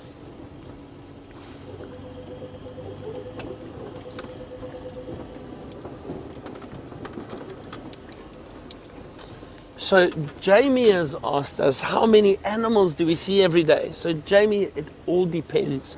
It depends on how lucky we are with driving through the bush, because sometimes you can drive through the bush and go on a game drive and see very, very little animal movement, but you enjoy the other little things that you might see, or just enjoy the sounds and the smells in the bush. Some days we see a lot, like yesterday. James and I saw lots on game drive. We saw wild dog, we saw leopard, we saw lions, we saw elephant, we saw buffalo. So there was a lot going on yesterday. This morning we've been very lucky too. We've seen leopard, we've seen impala, we've seen elephant. James has seen the cheetah. So there's a lot that we do see while we're out on our safaris or on our game drives. But it all depends. It all depends. You can never predict what you're going to see. But Jamie, sometimes we see lots of animals and sometimes we don't see too much. But that's what makes it so exciting, is we don't know what we are going to see.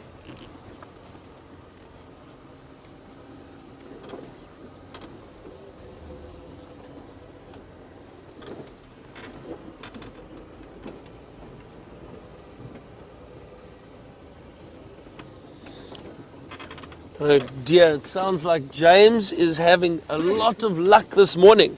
So I'm going to carry on checking around this area, maybe see if that leopard doesn't come out again. But James has got something else, another predator that he wants to show you.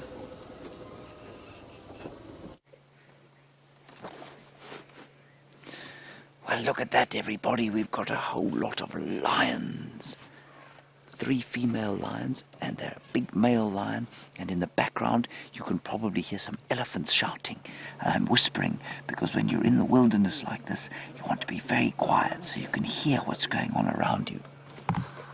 So these 3 lions have killed a buffalo. So it wasn't a very good day yesterday for that buffalo, unfortunately. But the lions have to eat, and we know that they're the greatest carnivores in Africa, and they have to eat meat. So that's what they're doing. And then the male lion, he's the one with the lots of hair on him. He isn't eating at the moment because he's so full and fat that he can't think about eating any more meat. And if you look carefully, you can see the female is also very fat. See that big fat belly? She's so full because she's been eating so much meat. Now that buffalo probably weighed about 400 kilograms.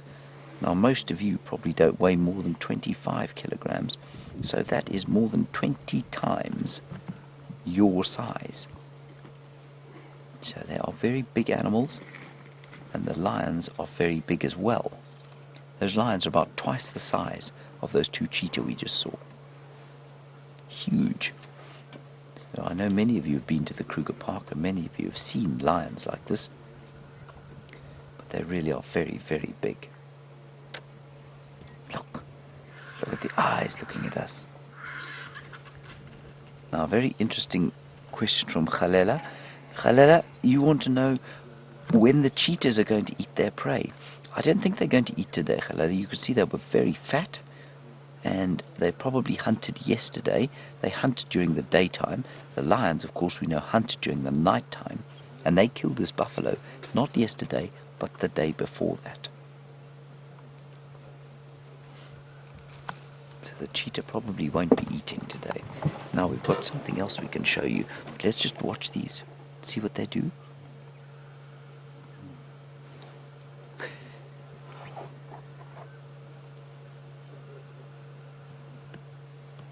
Now you see how well camouflaged they are. We discussed yesterday the concept of camouflage with the great Norts. And camouflage is the colour that the lions are that makes them very difficult to see. Now where are they going? I don't know where they're going. They might want some water, but water is, I know, the other way. Maybe they're just full and they've had enough to eat. Who knows? Let's watch the male, see what he does.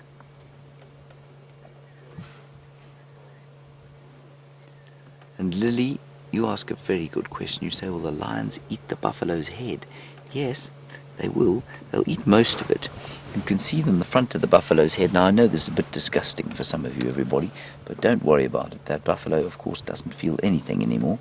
It is long gone. There's a soft bit around the nose there that the lions will eat. They will probably eat most of the neck, and so they'll eat the nose, but I don't think that they're going to eat the rest of the skull. The skull, remember, is the head bone, and the head bone is very hard, and only maybe a hyena will be strong enough to get into the head bone and bite it. Look how big he is. He's a massive animal. He's marking his territory now. That's how animals mark their territory. They rub their heads, and now he'll spray. He had a little bit of a spray of urine. Let's go backwards and see if we can spot the others. They've just gone to sleep there. Eva, hello to you. You want to know how long the lions will stay with the buffalo. They'll eat the buffalo until it's finished, you know, Eva. And sometimes it can smell so disgusting that you couldn't believe that any animal would want to eat a buffalo that smelt so very disgusting. But lions don't care, you know. They really don't care at all what it smells like. They're very happy to eat the most smelly thing in the world. Something that you and I wouldn't even look at, let alone think about eating. These lions will eat. Let's just ease up here. Just watch where the lion's going. There's females coming past the front of the car.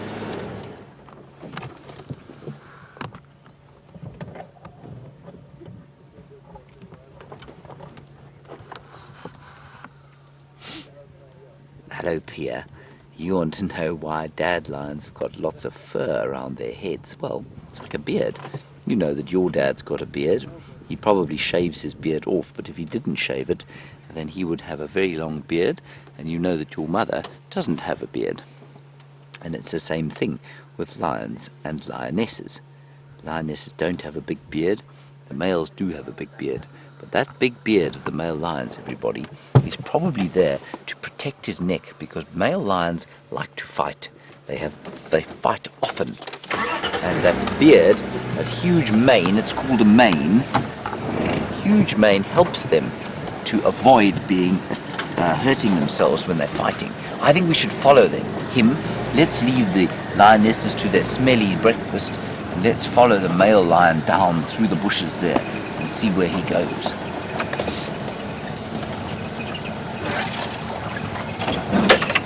Oops, hit a bush there. I think the female is not too far from here. That other female walked off in here somewhere. And maybe he's going to look for her. Maybe he's going to find another male lion. Let's find out. Everything out here is a big mystery, and it's often very difficult to understand what's happening. There he is. And Tegan, you ask a very, very good question. You say, why do lions mark their territory? Tegan, lions mark their territory because they don't want to have other lions come into their territory. It's the same way that when you are at home, you lock your door. You know that not everybody is allowed to just walk into your house, right? And it's the same thing with the territory here. That's spraying urine there, everybody. He's having a wee on that branch. And while that's a bit disgusting as well, that's how he marks his territory. So Tegan, it's impossible. You know people are not allowed just into your house. And the same thing the lions are doing here. They're saying, this is my house. I've been here for the longest. So everybody else stay out. And of course there are no doors here, you can't have a fence or anything like that, so he marks his boundary with his urine. There's the female. Oh, now they're very tired. Lions get very, very tired, everyone, because they eat so very much.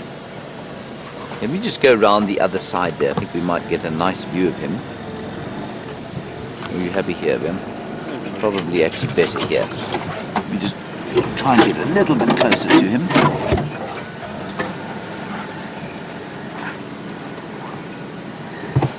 And Lyra, you ask a very good question. You say, why don't they attack us? Why don't these huge, fearsome animals attack us? When we're so close to them, why don't they jump on the back of the car and eat us? And, well, Lyra, you know what? They're just used to us. And it's because we're around here quite a lot that they just don't see us as something to eat. And that's why they don't eat us. If we came here on foot, remember we're in a car now, if we came here on foot, they would be much more likely to have a bite of us. But they'd also be more likely to run away. You see how tired he is? He's so very tired.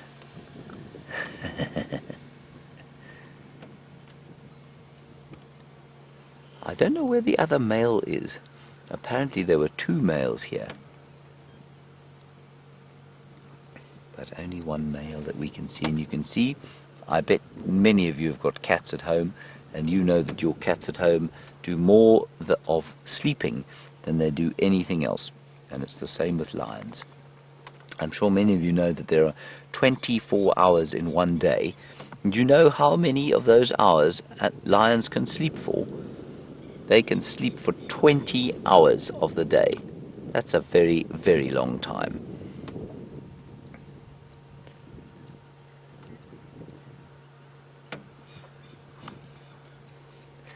Hello, Abigail, you're wondering about baby lion cubs and how small they are. Well, when they're born, Abigail, they're probably about the size of half a ruler. So you've got a ruler there that's 30 centimeters long. So a baby lion cub, when it's born, is probably about 15 centimeters, which are very, very small. But then by the time they reach 6 months old, they're probably bigger than, I don't know if you guys know what a Labrador is. It's a kind of a dog, like a big dog, probably about the size of a Labrador or an Alsatian dog. That's only after 6 months, and by the time they're a year old, they're bigger than any dog you've ever met. And by the time they're 2 years old, well, then they're just enormous. They're the biggest cats that we get out here. So they grow very quickly. See the vulture? Look at the vulture! That's very special. Those are called hooded vultures, everybody, and they're waiting for the lions to leave that buffalo alone so that they can go and eat the last little bits of meat. They have to be very, very patient, or they don't eat at all. Ava, you want to know about how many cubs the lions have. Ava, it's normally 3 or 4, but sometimes it can be as many as 6. But normally, if they have 6 cubs, well, it's very unlikely that they will all survive. See how they're just going to sleep now? This is what lions do. They like to have a snooze for a long time, especially when their bellies are that full.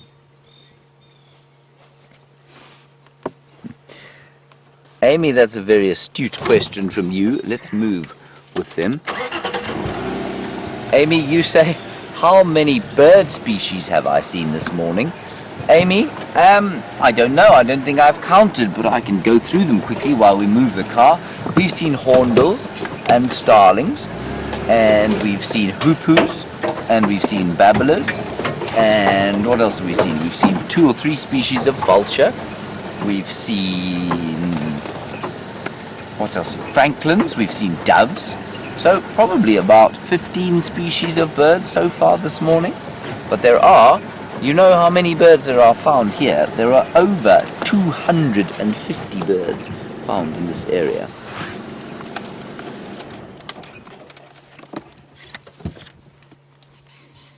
See, now he's so tired, he's so lazy, but he doesn't want his friend to leave. He doesn't want his girlfriend to leave, but he's too lazy to get up and follow her.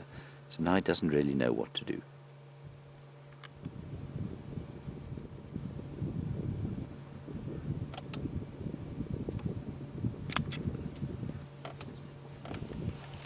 He's a very good-looking fellow, isn't he?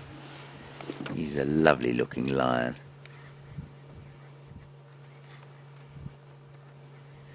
Kira, you say Byron made an impala sound, but you didn't hear it. And you want to know what an impala sounds like. An impala, when it's very, very scared, goes...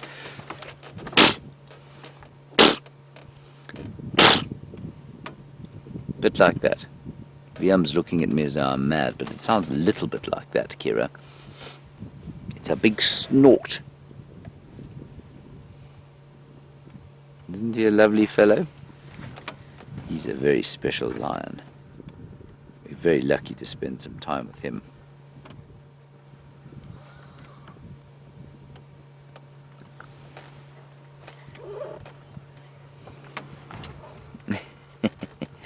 And Fatima, you're wondering about why lions eat so much.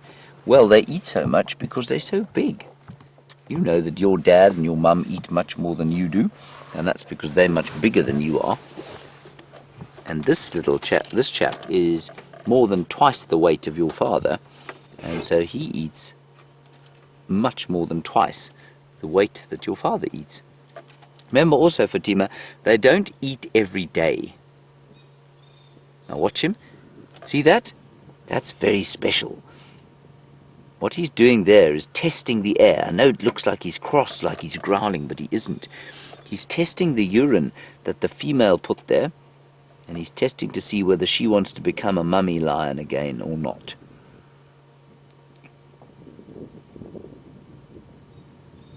So this is a very special thing we're seeing. See that? See how it looks like he's half smiling and half growling?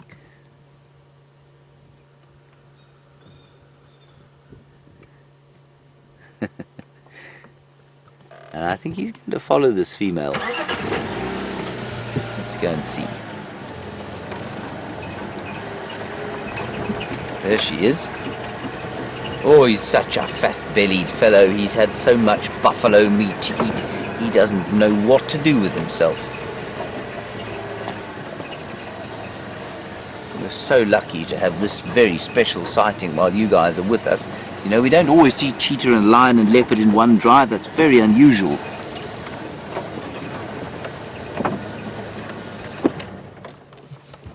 go.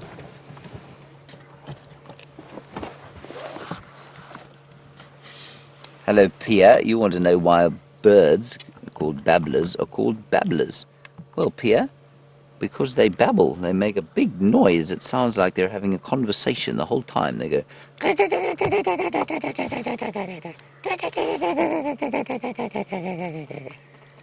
See, the lion doesn't like my call, so I'm not going to do it again. The lioness is looking at me as though I'm mad.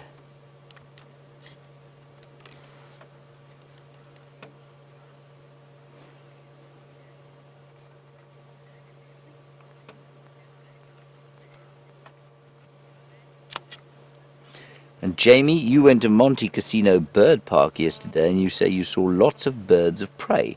Well, that's great. Did you see any vultures? We've got two wonderful vultures looking at us now. I wonder if you saw those vultures at the Bird of Prey Centre at Monte Casino. Those vultures, if I'm not mistaken, are called hooded vultures. We get 5 different kinds of vultures here, and that particular one is known as the hooded vulture. Here comes the lioness. She's moving again, turning around and going to sleep. Ugh, so tired. I'm just going to help somebody else get into the sighting, everybody. Ooh, look at the vultures coming in here. They're all eating something on the ground here. This is amazing. Let me move the car. I'm going to move it very slowly because the vultures might run away.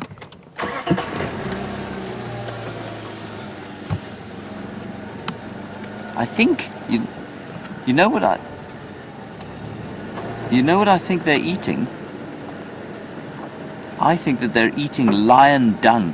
I don't think there's any meat there. Yeah, they're flying off because they're just a little bit scared of the car. Huge, huge birds. So I think that they're eating lion dung.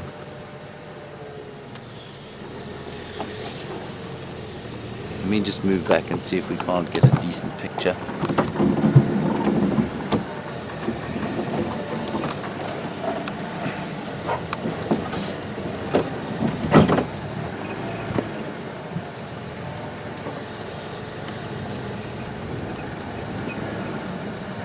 Yeah, you see we can't get any closer than this, so I'm not going to try.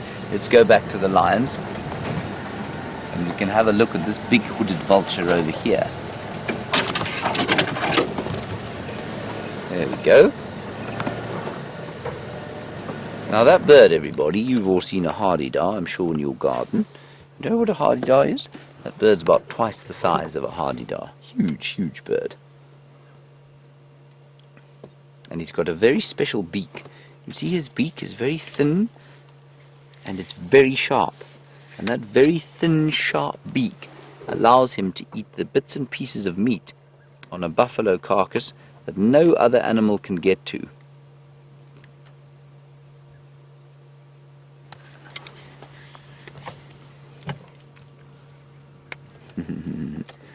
Emma, you are very clever because you've just noticed something. And you've noticed something about the vultures and the way they fly. And you say it seems to you that vultures are too big to fly, and that it probably makes it a little bit difficult for them to fly being so big. Emma, they can fly very well, but what you've noticed is that they don't fly so well when they're close to the ground. It's difficult for them to take off in the same way that, you know, an aeroplane has to have a runway, it has to get some speed before it can take off. Well, vultures have a similar sort of a problem, and because they're so heavy. But once they're up, and once they're flying in the hot air, once there's hot air rising off the ground, they're brilliant flyers, and they can fly for hours and hours and hours without having to come down at all. So yes, not very good at flying like a sparrow. You've seen sparrows and starlings flying about the place, like the birds that you have in your garden. Very good at flying from branch to branch and around and quick. These chaps not so good at that, but once they get up in the air, they're really very good flyers indeed. Let's have a look at the lions again. And you can see this lioness, the female, Well, there are two things you must notice about her. The first is that she's very, very tired. She's breathing very heavily. And the second is that her face is dirty. You see that? And her face is dirty because she's been eating buffalo. So she's got blood on her on her front. Lily, interesting one from you. You want to know why lions and other cats, like your house cats, have got whiskers. Lily, we're not entirely sure, you know, but we think it's to help them feel what's going on around them. Remember, they are active mostly in the night time, and we think maybe that their whiskers help them to feel around the place when they're moving at night. I'm not sure about that, though, so I'm going to say to you, Lily, that I don't really know why they have whiskers. And I know that might be a bit strange, but you know, we just don't know everything, especially me. So we don't really know why they have whiskers. Look at the big teeth there, huge teeth. And the next time you go home, and I don't know how many of you have cats and dogs at home, but if you look in your cat or your dog's mouth, you'll find the same arrangement of teeth. These ones are just much, much bigger. But very similar kind of teeth to the ones that you have.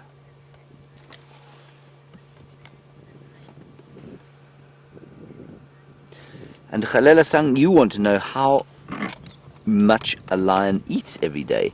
Well, it depends, you know, it depends very much on what the lion eats. So if they kill a buffalo, like they've just killed this buffalo, they probably won't eat for the next 4 days. Now, can you imagine having a supper so very big that you didn't need to eat for the next 4 days? Well, that's what these buffalo have done. At least that's what these lions have done. So they're not like us, where you have 3 meals a day and a snack for break and something like that. They only eat probably every 4 days or so. And that depends on what they kill. So these guys have killed a buffalo. If, however, they had killed something small, say, let's pretend that they'd killed an impala, which is a small antelope, well, what you'll find then is that they will have to eat again very soon, because an impala isn't a very good meal for a lion. Now, I'm going to show you something quite special, everybody. Viam, if I can ask you to come back towards the tree where the vulture was. We've got 2 kinds of vultures. Well, we've got 5, but this one is a different one. This one is a very, very rare vulture, everybody. And I know it looks probably the same to you, but it isn't. It's a special vulture called a white-headed vulture. And it doesn't have a white head yet because it's still a young one. But you can see it's got a very red beak at the end of its beak. And it is a juvenile white-headed vulture. Now, it's a huge bird. It's very uncommon, and it's probably almost endangered. And you know how tall it is? If you pick up your ruler, if you've got one close by, that is almost 3 rulers tall. So if you put 3 rulers on top of each other, that's how big that huge bird is. Look at him flying. Wonderful to see. Just beautiful. So let's just have a quick look here. I'll just show you the 2 kinds of birds. So there is the white-backed vulture, and there is the hooded vulture. See that? And this one is much smaller. That's about 2 rulers tall. This chap is about 3 rulers tall.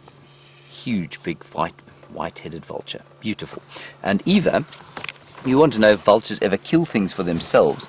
There are 2 or 3 species that can, but don't very often. So the white-backed vulture, which is the most common vulture we get here, they sometimes kill for themselves, and also the lappet-faced vulture, which is a very, very big vulture, probably, say, 3.5 rulers tall. They sometimes kill on their own. Right, I think we should go back towards that carcass where the buffalo is and see if the other lionesses are still eating there. What do you think? Because these chaps, I think, are just going to go to sleep now, and it's starting to get hot. Starting to get very hot indeed. So I'm just going to put on my sun hat. There we go. You'll hear a little bit of ruffling around with the sound. Sorry about that. But the sun hat is very necessary. You know that you have to wear a sun hat out here in the wild, because if you don't, well, you get very burned skin. All right, let's go back towards the other lions. We'll see also if we can spot some more vultures. We've had the white-backed vultures. I've definitely seen some here.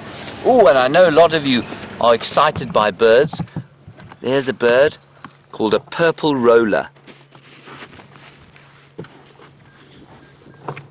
Isn't that nice? He was... Okay, let's see if we can go and see what the others are doing. She's so tired and so full that she can't really sleep. So she wants to sleep, but it's very difficult for her to sleep because her tummy is so full. Now, I don't know if any of you have ever eaten so much that you can hardly sleep. But if you think of the hugest meal you've ever had, imagine that times 2. And that's what the lion's eaten, and that's how she feels. She's so tired, but she's so full that she really doesn't even know how to sleep. It's probably how some of you feel after you've been to a birthday party. That's how she feels. All right, let's quickly move along and see if we can find the other kill. My friend Byron's got another bird to show you. So James has had so much luck with that lion kill and the vultures, and he just showed you a purple roller. This is a lilac-breasted roller. Beautiful, beautiful bird. So many different colors. They say there's about 7 different colors on that bird. 7 or 8 different colors. So we can see, what can we see? I think, why don't you, all the girls at Rodine, try and count there quickly and tell me how many colors you can see.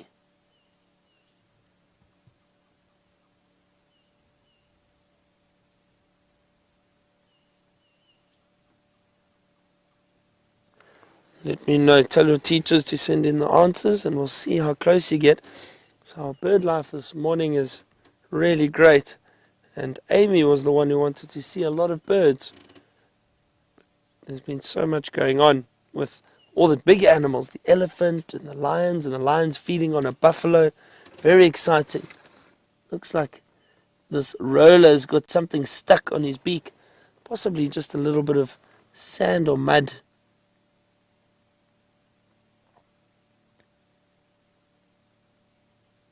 Very, very beautiful bird.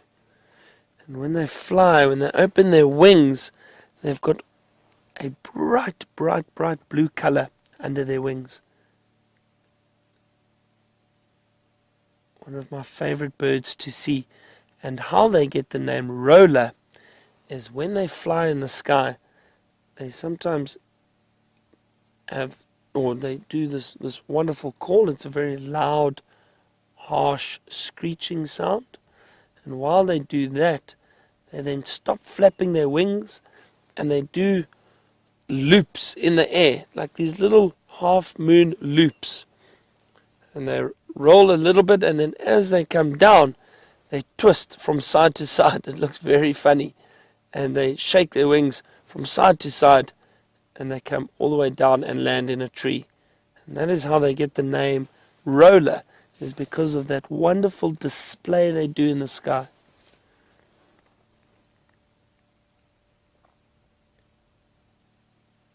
It's starting to warm up nicely. The sun is baking down on Brian and I, and we're becoming more and more relaxed out here. It was a bit cooler this morning, a bit cold. I hope all of you are warm in your classrooms.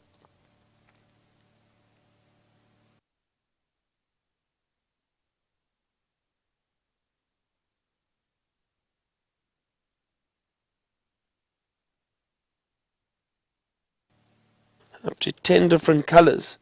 I'm assuming that would be just a few different shades of perhaps blue and brown and that purple or lilac color, that pinkish purple color. A very, very beautiful color.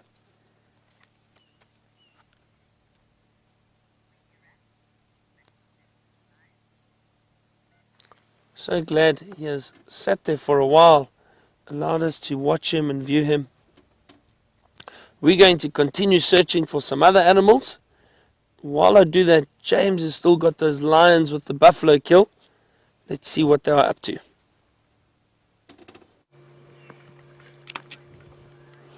Now everybody, this is going to be a little bit disgusting, so you might want to hide your faces. We won't be here for very long. I just want to show you the two lionesses. Even though they are as fat as that other lioness that we were looking at, they are still eating.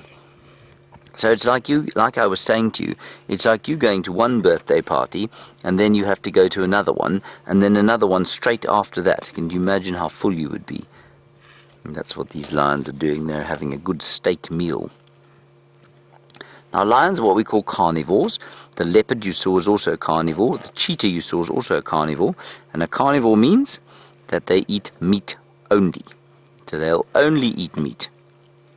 And so although it's not so nice sometimes to see an animal get killed, well, it's a little bit like us. You know how we eat chicken and we eat beef and we eat pork? Well, it's the same thing. We also have to kill animals to eat, and it's the same thing as these lions.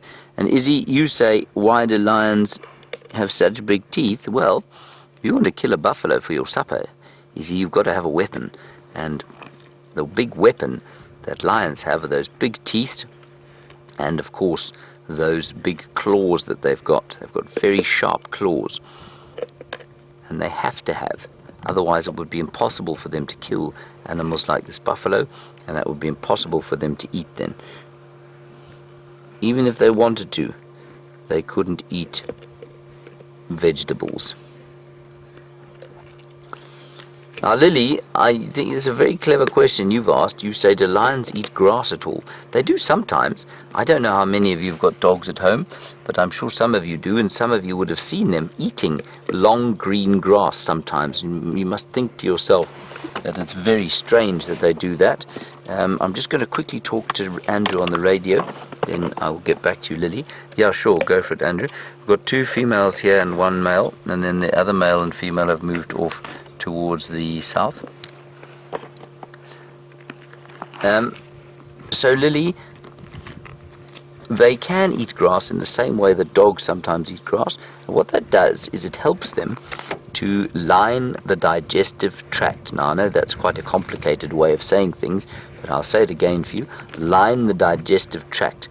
And what it does, it just means that it helps that meat that they eat, all that meat, to get through their tummies and out the other side and get digested properly. So sometimes they have to eat a little bit of grass just to help that process, in the same way that your dogs at home sometimes do that. And Gail, you say you've lost your appetite. Well, that's good, Gail. Well, it's not necessarily good, but I tell you why this is important for us. Because you know what, people? When we go to shops as human beings and we buy meat in a packet, we often don't think about really where it comes from. Well, this is where it comes from. This is the kind of thing that we're eating, and it's just packed up nicely in a package. And it's a good idea sometimes just to give consideration to the animals that we do eat as human beings. I eat meat. I'm sure most of you eat meat. And it's a good idea just to give consideration to where those things come from. Right, I think I've had enough of seeing the stinky lions and the stinky food they're eating. But who of you would like to see an elephant? Look over there. Jamie, you want to know how big mummy lions are compared with daddy lions? A daddy lion is about 200 kilograms, Jamie. Oh, look at that bust. Wonderful vulture flying away there, and a mummy lion is about 120 kilograms. Now that is about, I'm just going to try and work it out the same as you. If you're about 20 kilograms or 25 kilograms, a mummy lion is then about 5 times more than you, and a daddy lion about 10 times more than you. I'm just waving at Andrew. Enjoy. The other twos went through there, Andrew. Okay. Oh, look, these elephants, I think, are very thirsty. They're going to come and have a drink here. Lots of them coming out of the bush here. This is brilliant. And Mia, you want to know how animals camouflage themselves. Mia, well, they don't camouflage themselves. They are camouflaged by the color that they are. So if you look at an elephant is actually very good color out here. If it walks through the bushes, it's very difficult to see, being the color that it is. And then you get things like lions, which are the same color as the grass in the winter, tawny and gold and brown. And then you get leopards, like Karula, who you met, who walk through the thick bush. And in the thick bush, it's very difficult to see a leopard's fur. This is going to be very special, everyone. We're going to see these elephants having a drink.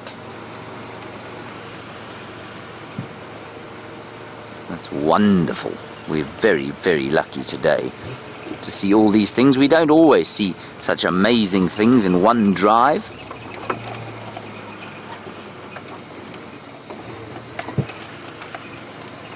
There we go. Let's just get into a position where we can watch them nicely. That's beautiful. Look at that. What a wonderful sighting we have. We're so lucky. They're all thirsty. And elephants get very thirsty. They have to drink every single day. Same as you have to drink every single day. Well, so do the elephants. And they're very, very big, you can see. And look, they're just like us, you know. Elephants are just like us. You know how, when you go to a birthday party, the boys are always fighting with each other and pushing each other all over the place. Well, it's the same with the elephants. And you know how the girls were much more civilized about life, and they talk to each other nicely, and they kind of, they don't behave, they don't push each other about. Well, it's the same with elephants. And I'll show you what I mean if they start to do silly things. It's very funny to watch.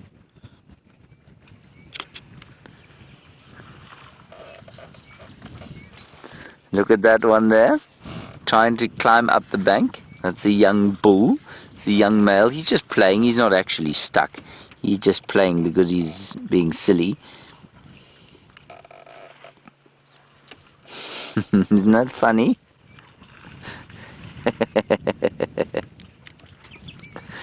I think that's great.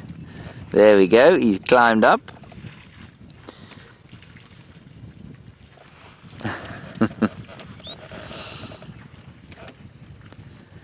Beautiful sighting of elephants having a lovely drink. And it's quite hot. It's not very hot, everybody.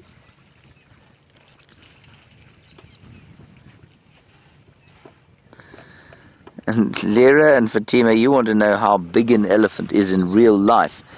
Well, I mean, very big. They are bigger. I don't know what kind of car your dad drives, but I'm sure some of your fathers will drive those big 4x4s like a Fortuna or a Prado. They're about the same size as a Prado. So that's a huge, huge animal, like a Land Cruiser, bigger than a Land Cruiser. And you know, an elephant is so strong that if it wanted to, it could turn one of those huge Land Cruisers or Fortunas over, push it over onto its side.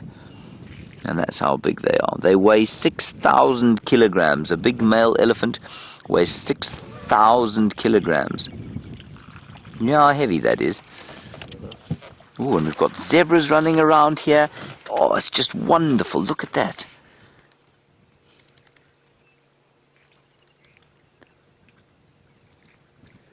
$6,000 kilos, everybody, for a big male elephant. Now, let's pretend that you will weigh 25 kilos or so. 4 of you per 100 kilograms. That makes 40 of you per 1,000 kilograms. Which means that if you multiply that by 6 times 40 is what? Does anybody know? That means that there would be 240 little Rodine girl grade 1s in one big elephant bull. Isn't that amazing? 240 of you. So that's how big they are. And Izzy, the baby elephant, which is the smallest one we have here. You want to know how big that one is. There are a couple there in that group there. There we go. The one just disappearing. That one is probably about 1.5 meters tall.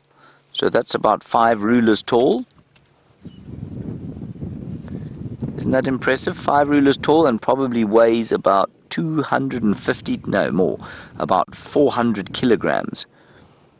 So if we do our little analogy again, that is roughly the same as 16 of you. So though your whole class just about could fit into that tiny little elephant. Now look at the zebra, they want to come and have a drink, but they're a bit scared of the elephants because the elephants are so very big. Look at them running around. And Pia, you want to know how much water the elephants drink. Pia, a big bull elephant, if you can believe it, drinks more than 150 litres of water in one day. 150 litres of water. That's 150 milk bottles. Now, why do you think these zebra are running around like this? Why do you think they would be nervous? What would make elephants, at least, what would make zebra nervous? Think about where we've just come from. They can smell the lions. That's where they're looking. They're looking straight towards the lions. They can see all the vultures in the trees. They can probably smell the buffalo meat. And so they're very nervous. They know that the lions are around. There we are. The buffaloes are just down there, or the lions are just down there. And Lily, you're wondering about elephants and their tusks. They're not horns, Lily. They're teeth. So if you tap the two there, look at the lion moving. Those zebra can see that lion. But he's too far away for them, much too far away, and they're not hungry anymore, so the lions will not attack the zebras. Lily, the front of an elephant is tusks. Now if you all open your mouth and tap your front teeth, like I'm doing. So these two teeth here, those two there, the same ones that Bugs Bunny's got, those are what tusks are. They're the same teeth, and what they do is they just grow all the way out, like that, out of the elephant's mouth. Now, why do you think a zebra would run towards the lions? I'll tell you why. They run towards them so that they know exactly where they are. They don't want the lions to hide from them in the bushes here and be able to sneak up on them. They want to know exactly where the lions are. This is very, very interesting, you know.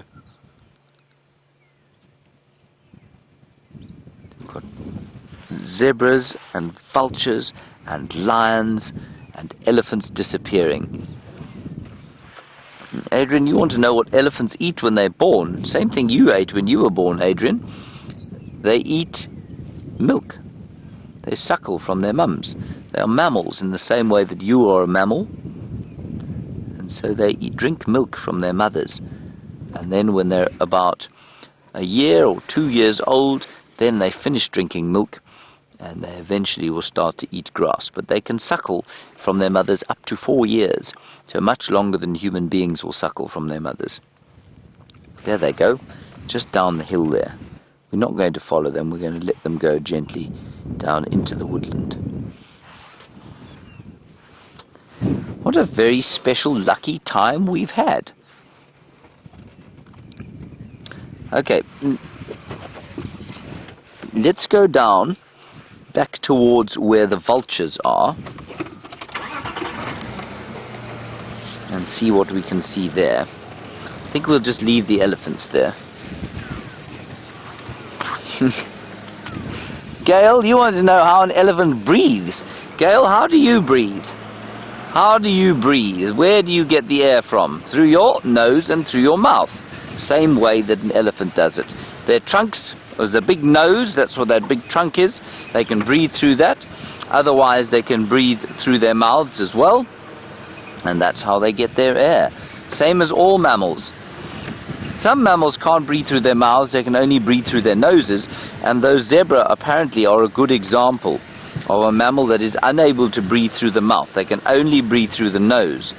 And I know that some of you will ride horses, and you know that horses are the same.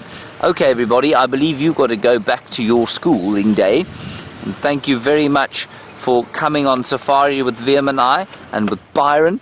Now, Byron's tracking at the moment, and I hope you have a wonderful rest of your day. And remember, I hope that you will come and visit this area one day and tell your parents you want to come to the Kruger Park and see these incredible animals for yourself. We'll say goodbye to you as you look at that vulture. Have a great day.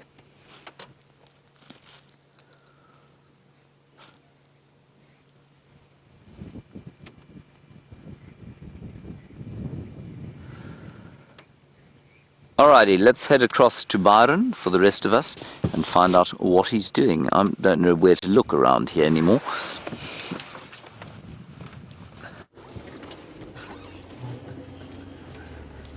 James has had all the luck this morning. We were lucky to see Karula and her cubs, but it sounds like everything's just happening around James at the moment. That's amazing. It's very, very wonderful. I'm so happy for him. And for all of you to be able to see it. Brian and I have just seen fresh male leopard tracks, trying to work out which direction they go. They head straight towards the camp. So I'm having a good look around this area. I'd love to see a big male leopard.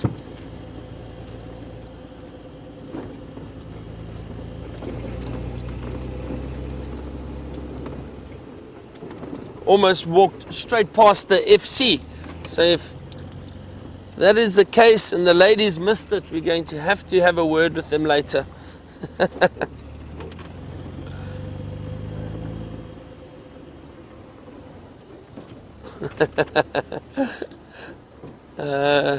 Just have a look here now. Where did we last see these tracks?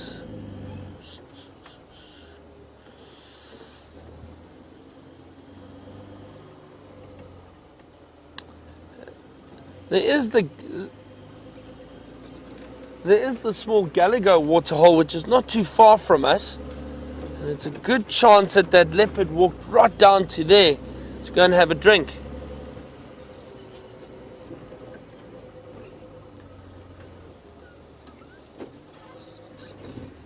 Let's just have a look.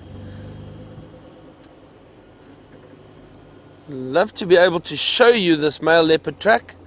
See if I can find a clear one.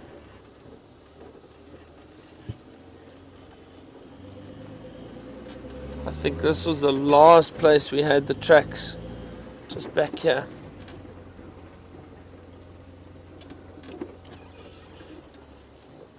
Yeah. Let me see if I can show you clearly. Is that good? All right. Give me a second, let me get out and I will circle the track for you and show you exactly. Brian can tell me, let me just get a little stick. It's nice to circle with the stick.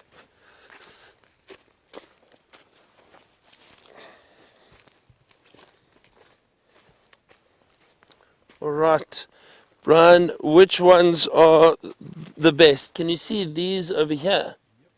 Alright, there we go. So, now if I can show you carefully this, and how I know that it's a big male leopard track. The track is very, very round. It's quite a nice round track and much larger than a female's track. This looks like the front paw over here. This one, very large, round front paw, and this is potentially the back paw from what it looks like to me. He's heading in this direction. As I said, he's come right up towards the camp, and it looks like he's turned, maybe gone towards that Gallagher waterhole, which is down in this direction. Now, with the leopard track, you can see a very clear W at the back. And now the big cats, the lion and the leopard, have got these clear 3 lobes at the back of the track. So the palm of the track, and then 1, 2, 3, 4 toes. I've lost your audio. Oh dear. Can you hear me there? Is that right? Sorry, audio problems. So there's 1, 2, 3, 4 clear toe marks, and you can see that clearly in the track. So you can see he's headed down the road, all the way down the road, and I can tell it's fresh because it's very, very clear. And we drove out here this morning and there were no tracks. So I'm sure we are not too far behind him, but I think he has cut through to the Gallagher waterhole. So I think why don't we quickly head down there, we're not too far, and see if we can find it. It's very exciting.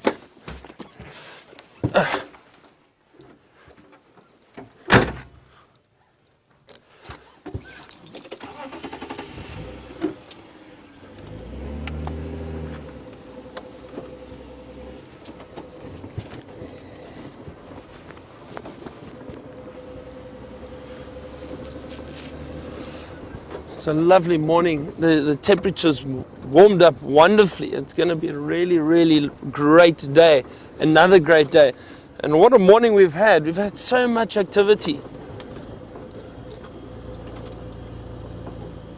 We've been lucky for the last 2 days. It's really been fantastic.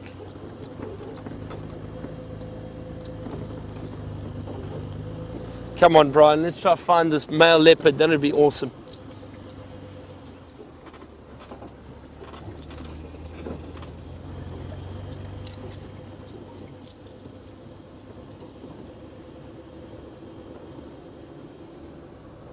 So Marianne has asked us, occasionally when she watches on the Zoom camera, she can see mosquitoes on the leopards, and she would like to know, do they get malaria?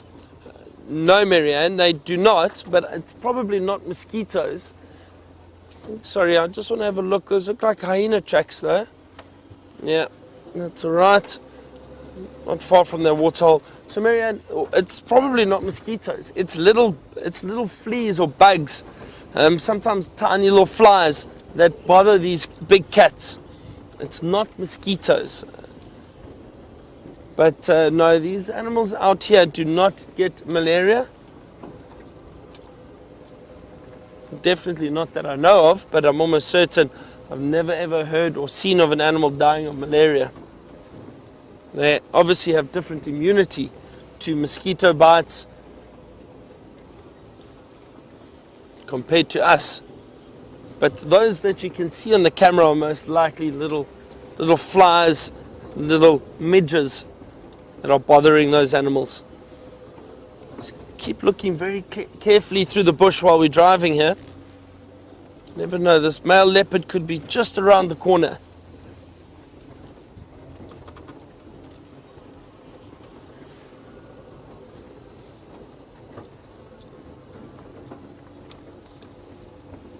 While I'm searching this area, James has got some more interesting birds to show you.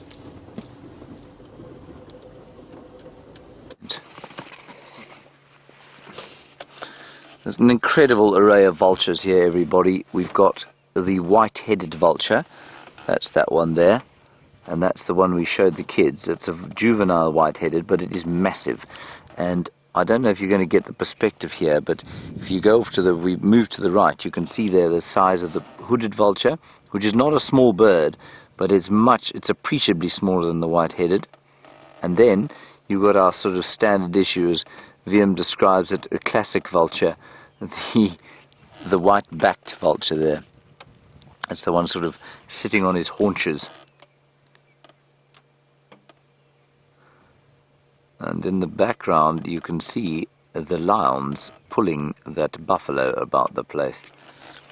And we're going to go back to the boundary with Mala Mala, everybody, because apparently the cheetah are back in view. So while we drive along there, Greg, I'll answer your question. What is that vulture carrying, Liam? A stick. He's playing fetch. It's playing fetch, yes. There we go, off you go. He's found a nice addition to his home. He's going to go put that in his house.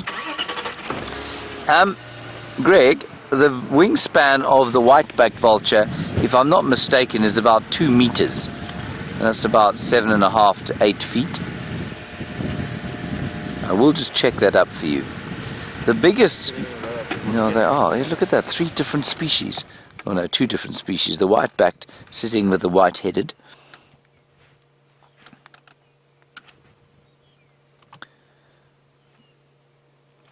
Let me just quickly check for you, Greg, because they've all got slightly different wingspans, obviously.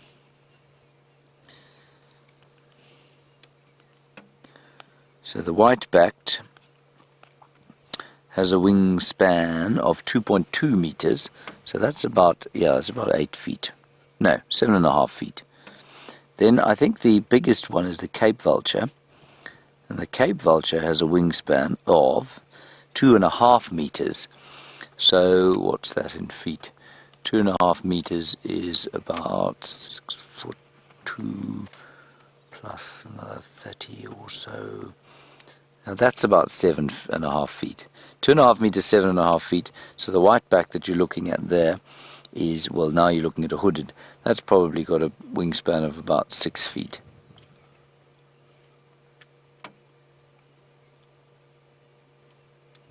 The poor maligned hooded vulture. It's got to eat a lot of dung before it gets enough to eat. It doesn't. It unfortunately really does feed on the scraps. If ever there was a vulture that you wouldn't want to be, it would be a hooded vulture. A scrap eater and dung devourer. Aren't you glad you're not a dung devourer? VM, you really love this, don't you? The sight of me taking incompetent pictures makes you very happy. That was yet another one. Unusable, will be deleted. Okay, let's quickly go and see if we can see those cheetah again. We don't have too much time left on the drive. Turn that off, move that out of the way, and go down. I think they've come back towards the boundary. I don't think they're on Cheetah Plains at the moment, but they seem to be back this, or certainly within view. Lion eating buffalo. There's so much going on here at Cheetah Plains today. I can't believe we've come down here sometimes, well, as it is everywhere in the wilderness, and we found nothing. I came down here once, I remember, we spent about 3 hours here, and we found, I think it was one wildebeest bull. That was it. Right, let's speed down into the clearings here. See if we can see our cheetah friends. Get out of the way, bird. Crowned lapwing.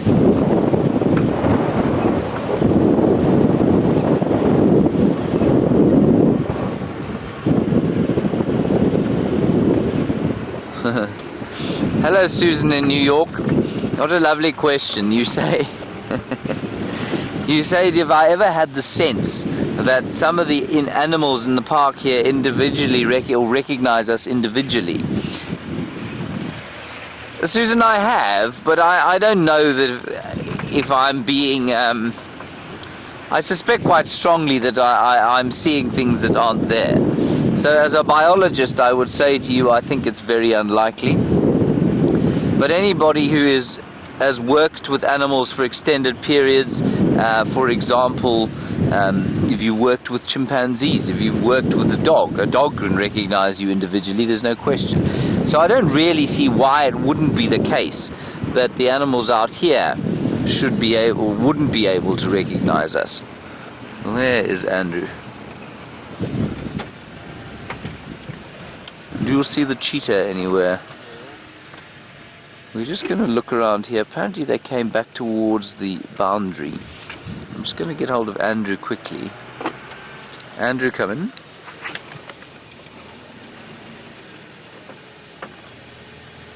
Because the air didn't see them.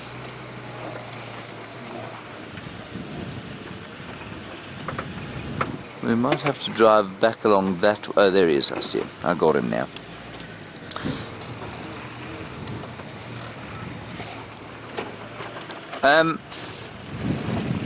So, do elephants recognize us individually? I don't see why not. Why I say sometimes I think I'm conning myself is, you know, you see a leopard like Karula, with whom we have this amazing relationship that we spend so much time with, and we like to think of her as, you know, I mean, and I've read it on some of the social media around Safari Live. People say, well, she very kindly showed her cubs to you, which is true to the extent that it was wonderful to see the cubs, but did she genuinely show them to me, or was it a case of my just being in the right place at the right time? I don't know. And would she be more likely to show her cubs to one person than another person? I don't know. I think it's unlikely. Now, I'm not sure what kind of a view we're going to have of these cheetah. There are 2 Mala vehicles in the sighting. We'll just wave fondly at them. It's not going to be a great sighting. It would have been better with the other camera, I'm afraid. We'll just have a quick look and then we'll start heading back towards Djuma.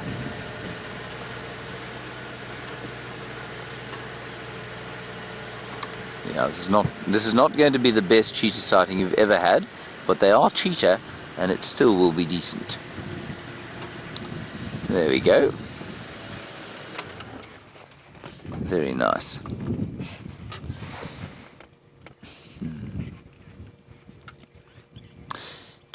Arcadia, you make a very good point. You say we always see these 2 cheetah brothers and we don't seem to see any others. We don't seem to see any females. And you say, well, are there no females around? I've seen 1 female here and she will come in and out of this area. They're not strictly territorial. But yes, you're right, the habitat is not ideal and therefore the number of cheetah will be much lower than it could be in some other areas. But there will be females that pop through here from time to time.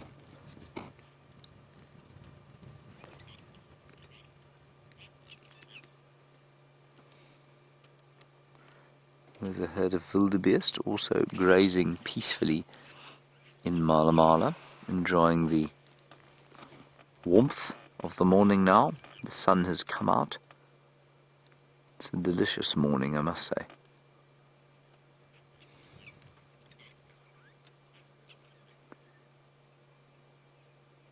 Now, Mala, in case you don't know, is one of the original private ecotourism operations of the Sabi Sands, together with Londolozi and I think probably Lion Sands to the south.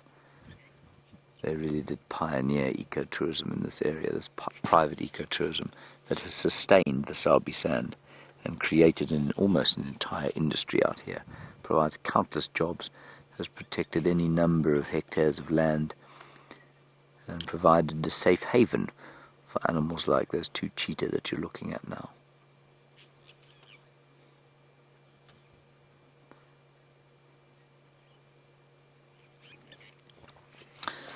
Justin, you're interested in domesticating cheetahs, or not possibly physically domesticating them, but you want to know if they can be domesticated. Justin, they can be. Apparently, I don't think it's easy, but they can be domesticated, and they have been, certainly. And I know that throughout history there have been various sort of domineering fellows of history, like Genghis Khan, for example. Apparently he had a stable of cheetah that he used to use as hunting dogs.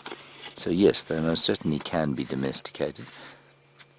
They don't breed well in captivity, though. Apparently they're very shy about breeding in captivity, and so they're not necessarily the best candidates for conservation in captivity. Alright everybody, that's the cheetah.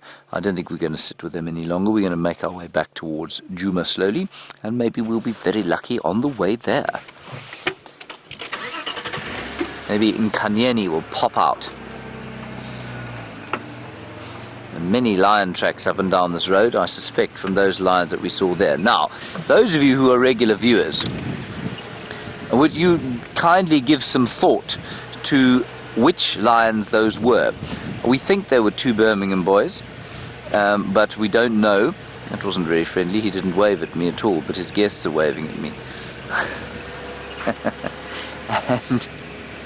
And that's funny. And I don't know which 3 females those were. Somebody, Andres from Chitwa said he thought they were the Talamati Pride. Very far south for the Talamati Pride to be. So I don't know who they were. Fascinating stuff. Okay, let's head across to Byron, get an update from him. We'll see you back at Djuma.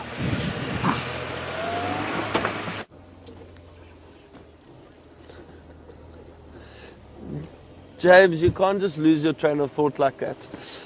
We've lost something else though. We've lost our leopard tracks. Can't see where they come out. They headed straight past camp. So not sure if it's in the block just between the camp and the waterhole. We did go and check Gallagher waterhole or pan, but no luck, no sign anywhere around there. That's how it happens sometimes. I'm sure he's in there somewhere. We're right back in the area where, sorry, something in my eye. Right back in the area where Karula was yesterday with that Dacre kill. So I wonder if he doesn't pick up on the scent that she was around and maybe just came to have a look and investigate. Because he came straight into this direction, into this area, but no sign of him anywhere. But male leopards have the ability to hide extremely well. Some giraffe tracks and dung around here. Let's see if we don't find a giraffe, perhaps.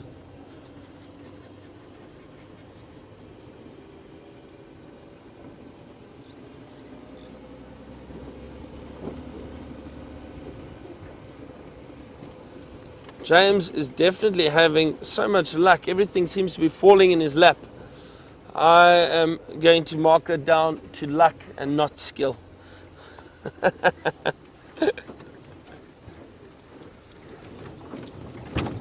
See what he has to say about that later.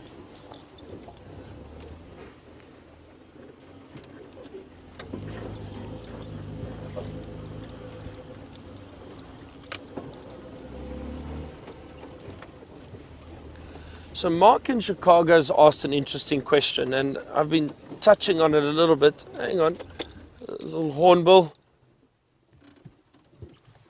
Just sitting off to the right, red-billed hornbill. Look at that beautiful bird. He was running around on the ground. Oh, he's just jumped off, and he's on the ground there. Watch them run. They were so funny, picking up little seeds, and also feed on insects. Beautiful bird, the red-billed hornbill. So Mark, getting back to your question, Mark has asked, generally, how close can we get to an animal without it feeling threatened or being threatened? So Mark, I think it varies from animal to animal. It also varies on the area that you are in. And I say that because in some areas where animals have been hunted in the past, perhaps, they are a little bit more nervous of vehicles and people, so it takes them a lot longer to become relaxed, and they will move off quite quickly. If they do hear or see any vehicles, you won't be able to get close to them. But animals in these areas, even within the greater Kruger, it does take time to get them habituated to vehicles. It doesn't just happen overnight, and new lions could come into the area and they may be a little bit more skittish, so you don't get that close, so they will feel threatened from a further distance, not necessarily threatened but also a bit nervous, and then choose to move off. So it depends on the animals. It depends where they have been or where they're going or how long they've been in an area that they have seen vehicles. Then they may get a little bit more relaxed a lot sooner. Animals like impala and other antelope species tend to be wary and just try and keep their distance. But like you saw this morning, we had that beautiful female leopard. We got really close to her and she got up and moved off right past the vehicle, and she was not fazed by us at all. But she's a 12, 13-year-old leopard that's very comfortable with the vehicle. She's been viewed for many years. So she knows that we are no threat or danger. And that is the key. It's just to make sure that these animals know there's no threat or danger. And if they feel comfortable with that, then you find you can get a lot closer to them than usual.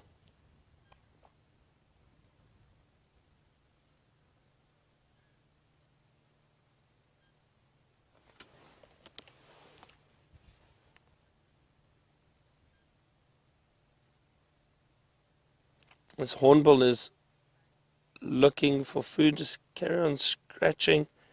It's incredible.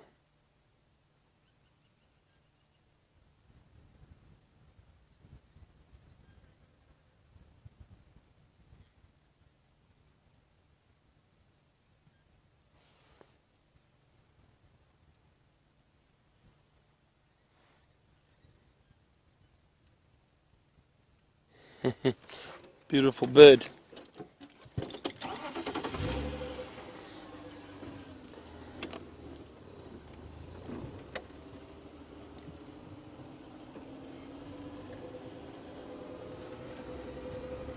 This is the area we had those big male lions last night. They were lying down right here and had that beautiful roar for us at the end of the show yesterday. What a way to end. We were so lucky. We sat there for a long time and we waited and waited and waited. And our patience paid off. We got to hear them roar.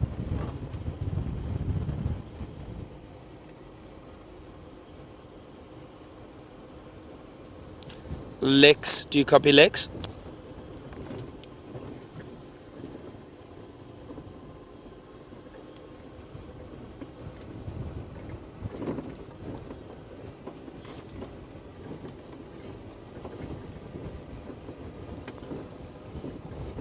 Oh, there's a large bird of prey flying above us. You see, perhaps Brian can get it for you. You see there, Brian? Looks like a vulture, and it is a vulture, and it looks like and is a white-backed vulture. It is a white-backed vulture. So often people see vultures flying around, and they think, oh, there must be a kill. There's got to be a kill. That's not always the case. So if you, just to give you a bit of perspective of where it's flying, but it's drifting quite a bit from where I first saw it to where it is now.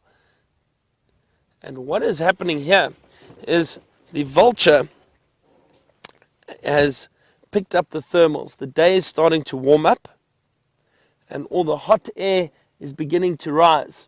And these thermals allow these vultures to soar and drift and look for food. They have incredible eyesight. They can spot something roughly around the size of an A4 piece of paper from about 2 kilometers away, up in the air. It's incredible how good their eyesight is. So now the morning is starting to warm up. The vultures are able to catch these thermals, so they conserve the energy with their flight. They're able to circle up and soar, and then hopefully find some food a little bit later. Now, this vulture, if it continues to fly around, it may see other vultures going into that area where James is. There is a lot of vulture activity around there with that lion kill on the buffalo. And then it may join up to them. I've seen vultures come from all over. You don't see a single vulture in the sky, and the next thing, they all arrive when they start finding a carcass. And as soon as one or two start heading in, the rest follow them. And they all come into that area to get some food and try and scavenge off of a carcass. Lovely. It's drifted off quite a way now.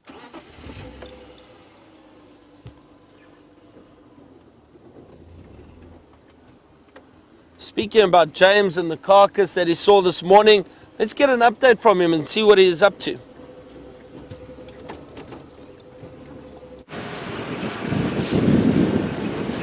And Byron, of course, is completely correct. We have had all the luck today, and I'd love to say it was skill. I'd love to tell you that it was my great foresight that brought us to Cheetah Plains this morning, but it had nothing to do with that. It was entirely on a whim. And so, yes, thank you to luck, the universe, whatever deity it is that you might choose to be grateful to. Whoever it is has blessed us richly this morning. It's been really lovely.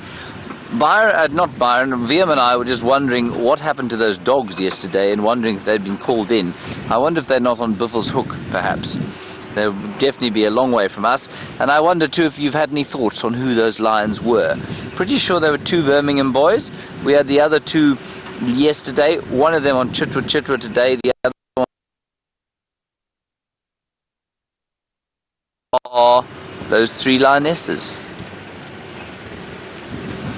There were 3 of them that killed a buffalo the other day 3 lionesses killed a buffalo about 5 days ago, on, maybe they're the same ones.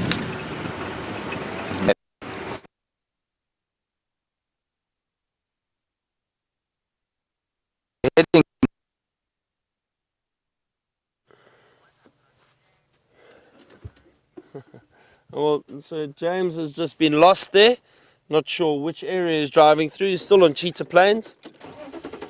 Signal comes and goes a little bit the further away from camp we are.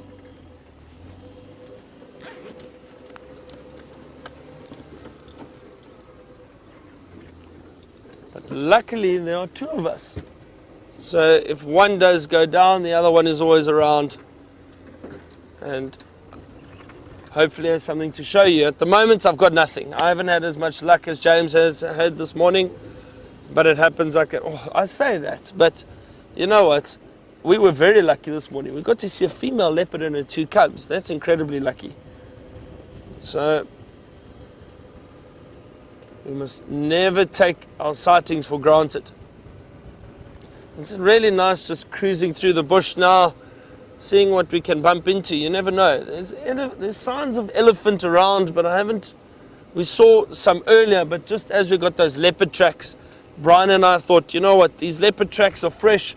Let's try and follow them, and I do believe they are fresh. They're definitely from this morning, but unfortunately it's moved into an area that was quite thick, a lot of drainage lines. I'm not too sure. We thought he went to the waterhole, but didn't see anything coming out. I looked around, no sign of him drinking, so I'm not too sure where that male leopard is hiding.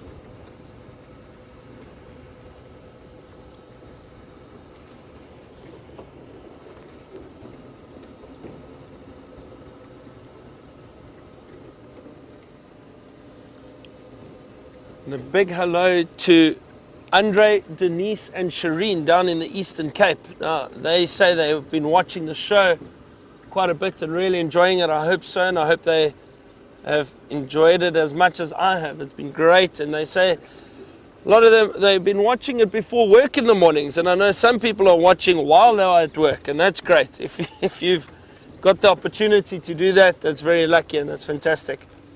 Help you get through a day.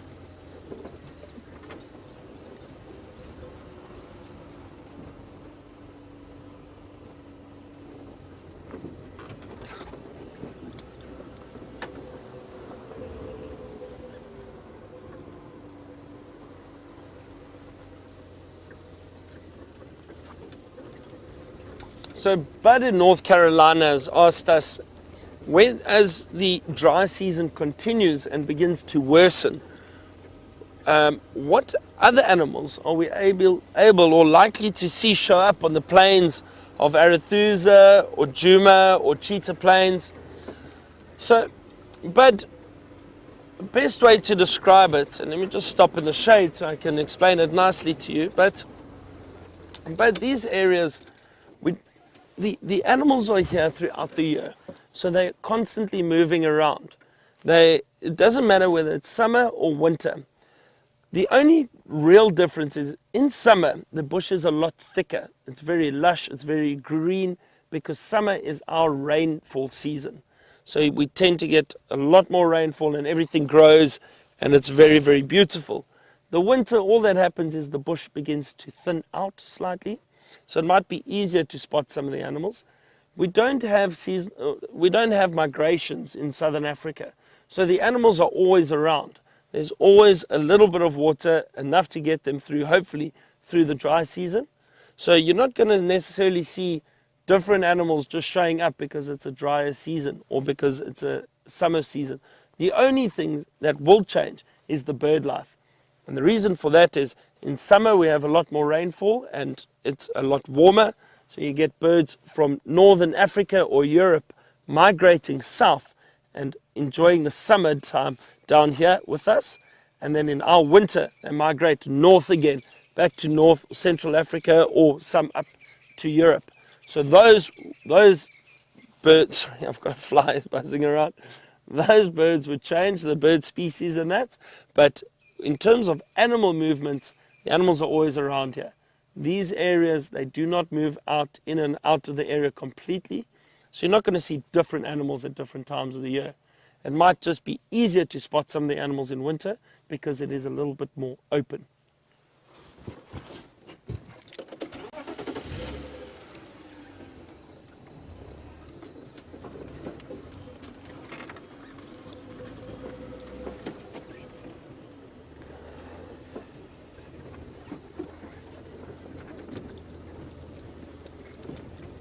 tusk. Yeah.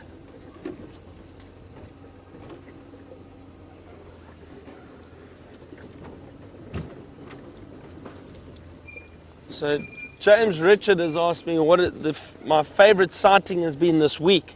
What have I enjoyed the most, and what else I would like to still see before I leave Safari Live. And James Richard, I'm trying to think now. I mean,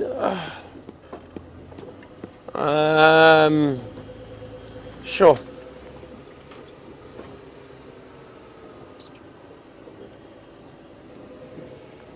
It's always wonderful to see lions and hear them roar so close to the vehicle. I really enjoyed last night.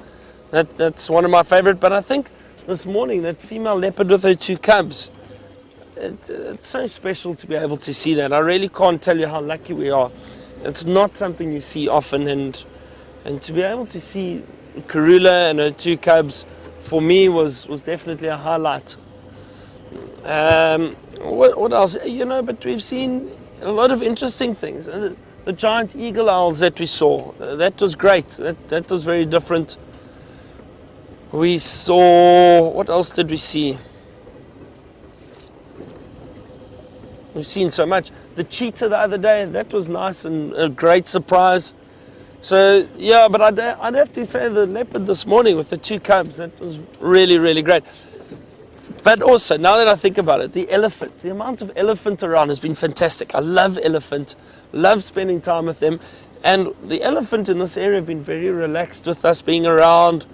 We've got to see all the youngsters. It's been incredible.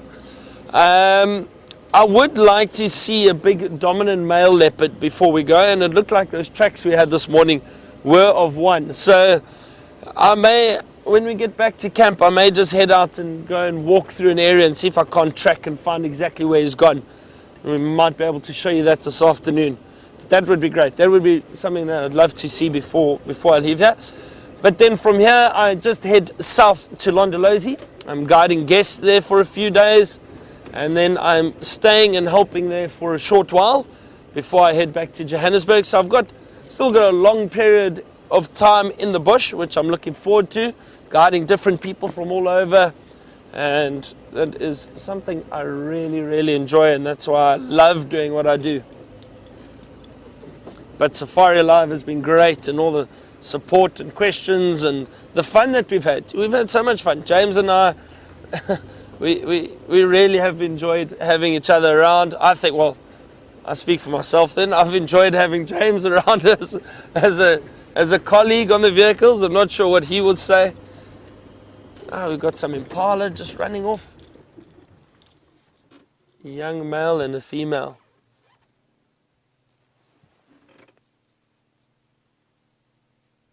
Beautiful antelope. Almost like they tiptoe through the bush. Wonderful to see them. And this morning the impala helped us find Karula. They were the ones that were alarm calling and alerted us to which area she was in. We didn't have an idea. We were looking around, trying to see if we can't find any sign of her or tracks of her, and we didn't have any luck until they started alarm calling. And that's how we found her this morning.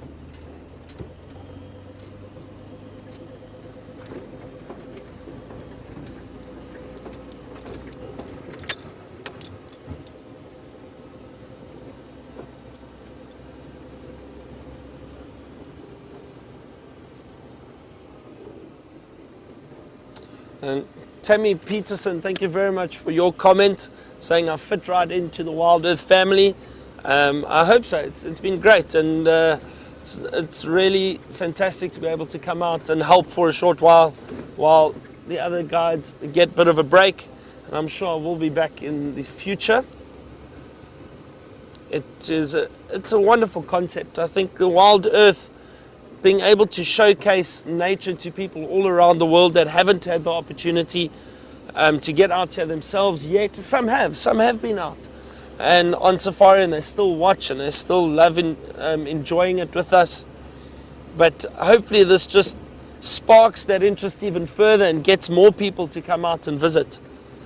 It's a wonderful, wonderful experience to be able to be out here, go on a safari and see the animals for yourself, you know, up close and personal.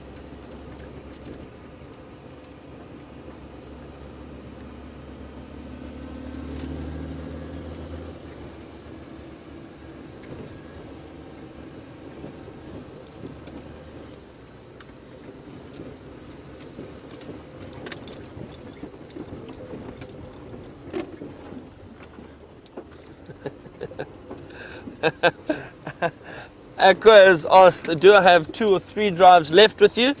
So I have this afternoon's drive and then tomorrow morning. So 2 more drives with all of you. And I will miss all of you too. I'll miss the questions and the banter on the vehicle. It's been great. And it's also so nice to be driving around with these great cameramen. Every day or every drive it's with a different cameraman. But Brian, VM and David have been amazing, and it's great having them around.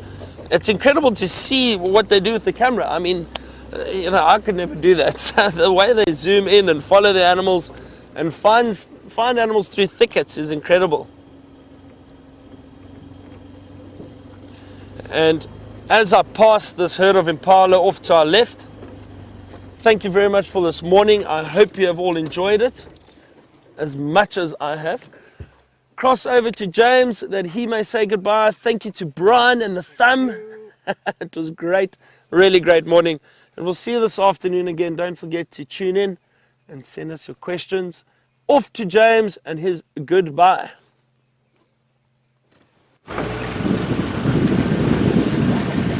What's he going to say when it's actually his last drive? I mean, goodness gracious me.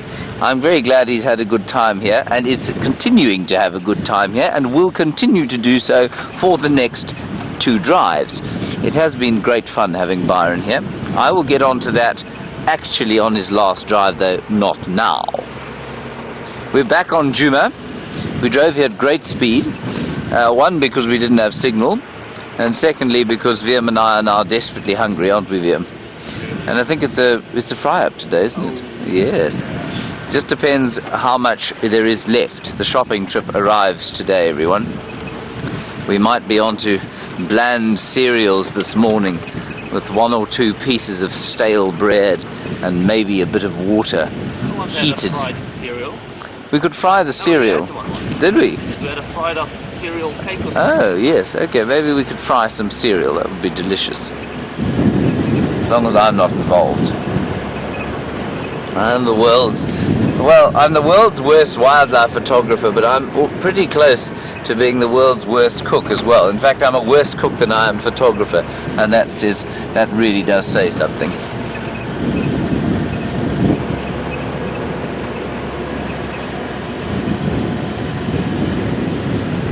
Hello, Judy H. You say, is my microphone under my hat, or is this just a giant black chorb?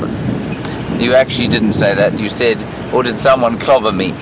Judy H., while there's unquestionably cause for many people to give me a clobbering in this area, no, that is my microphone. What it means is that I can do this, and the sound doesn't change. I can ruffle my jacket, and the sound doesn't change. And also, my stomach can make those very loud grumbling sounds that it tends to make at this time of the day, and there is no change. And so I'm going to continue wearing it underneath my hat. Right, that's going to be it from us this morning. Some impala up ahead is your last dawn safari dawn safari animal. A big thank you to VM on there, well done, and a big thank you to Rebecca and Louise in the final control, and of course to Byron and Brian on the other car. We'll see you later today at 3:30. Stay safe and happy until then.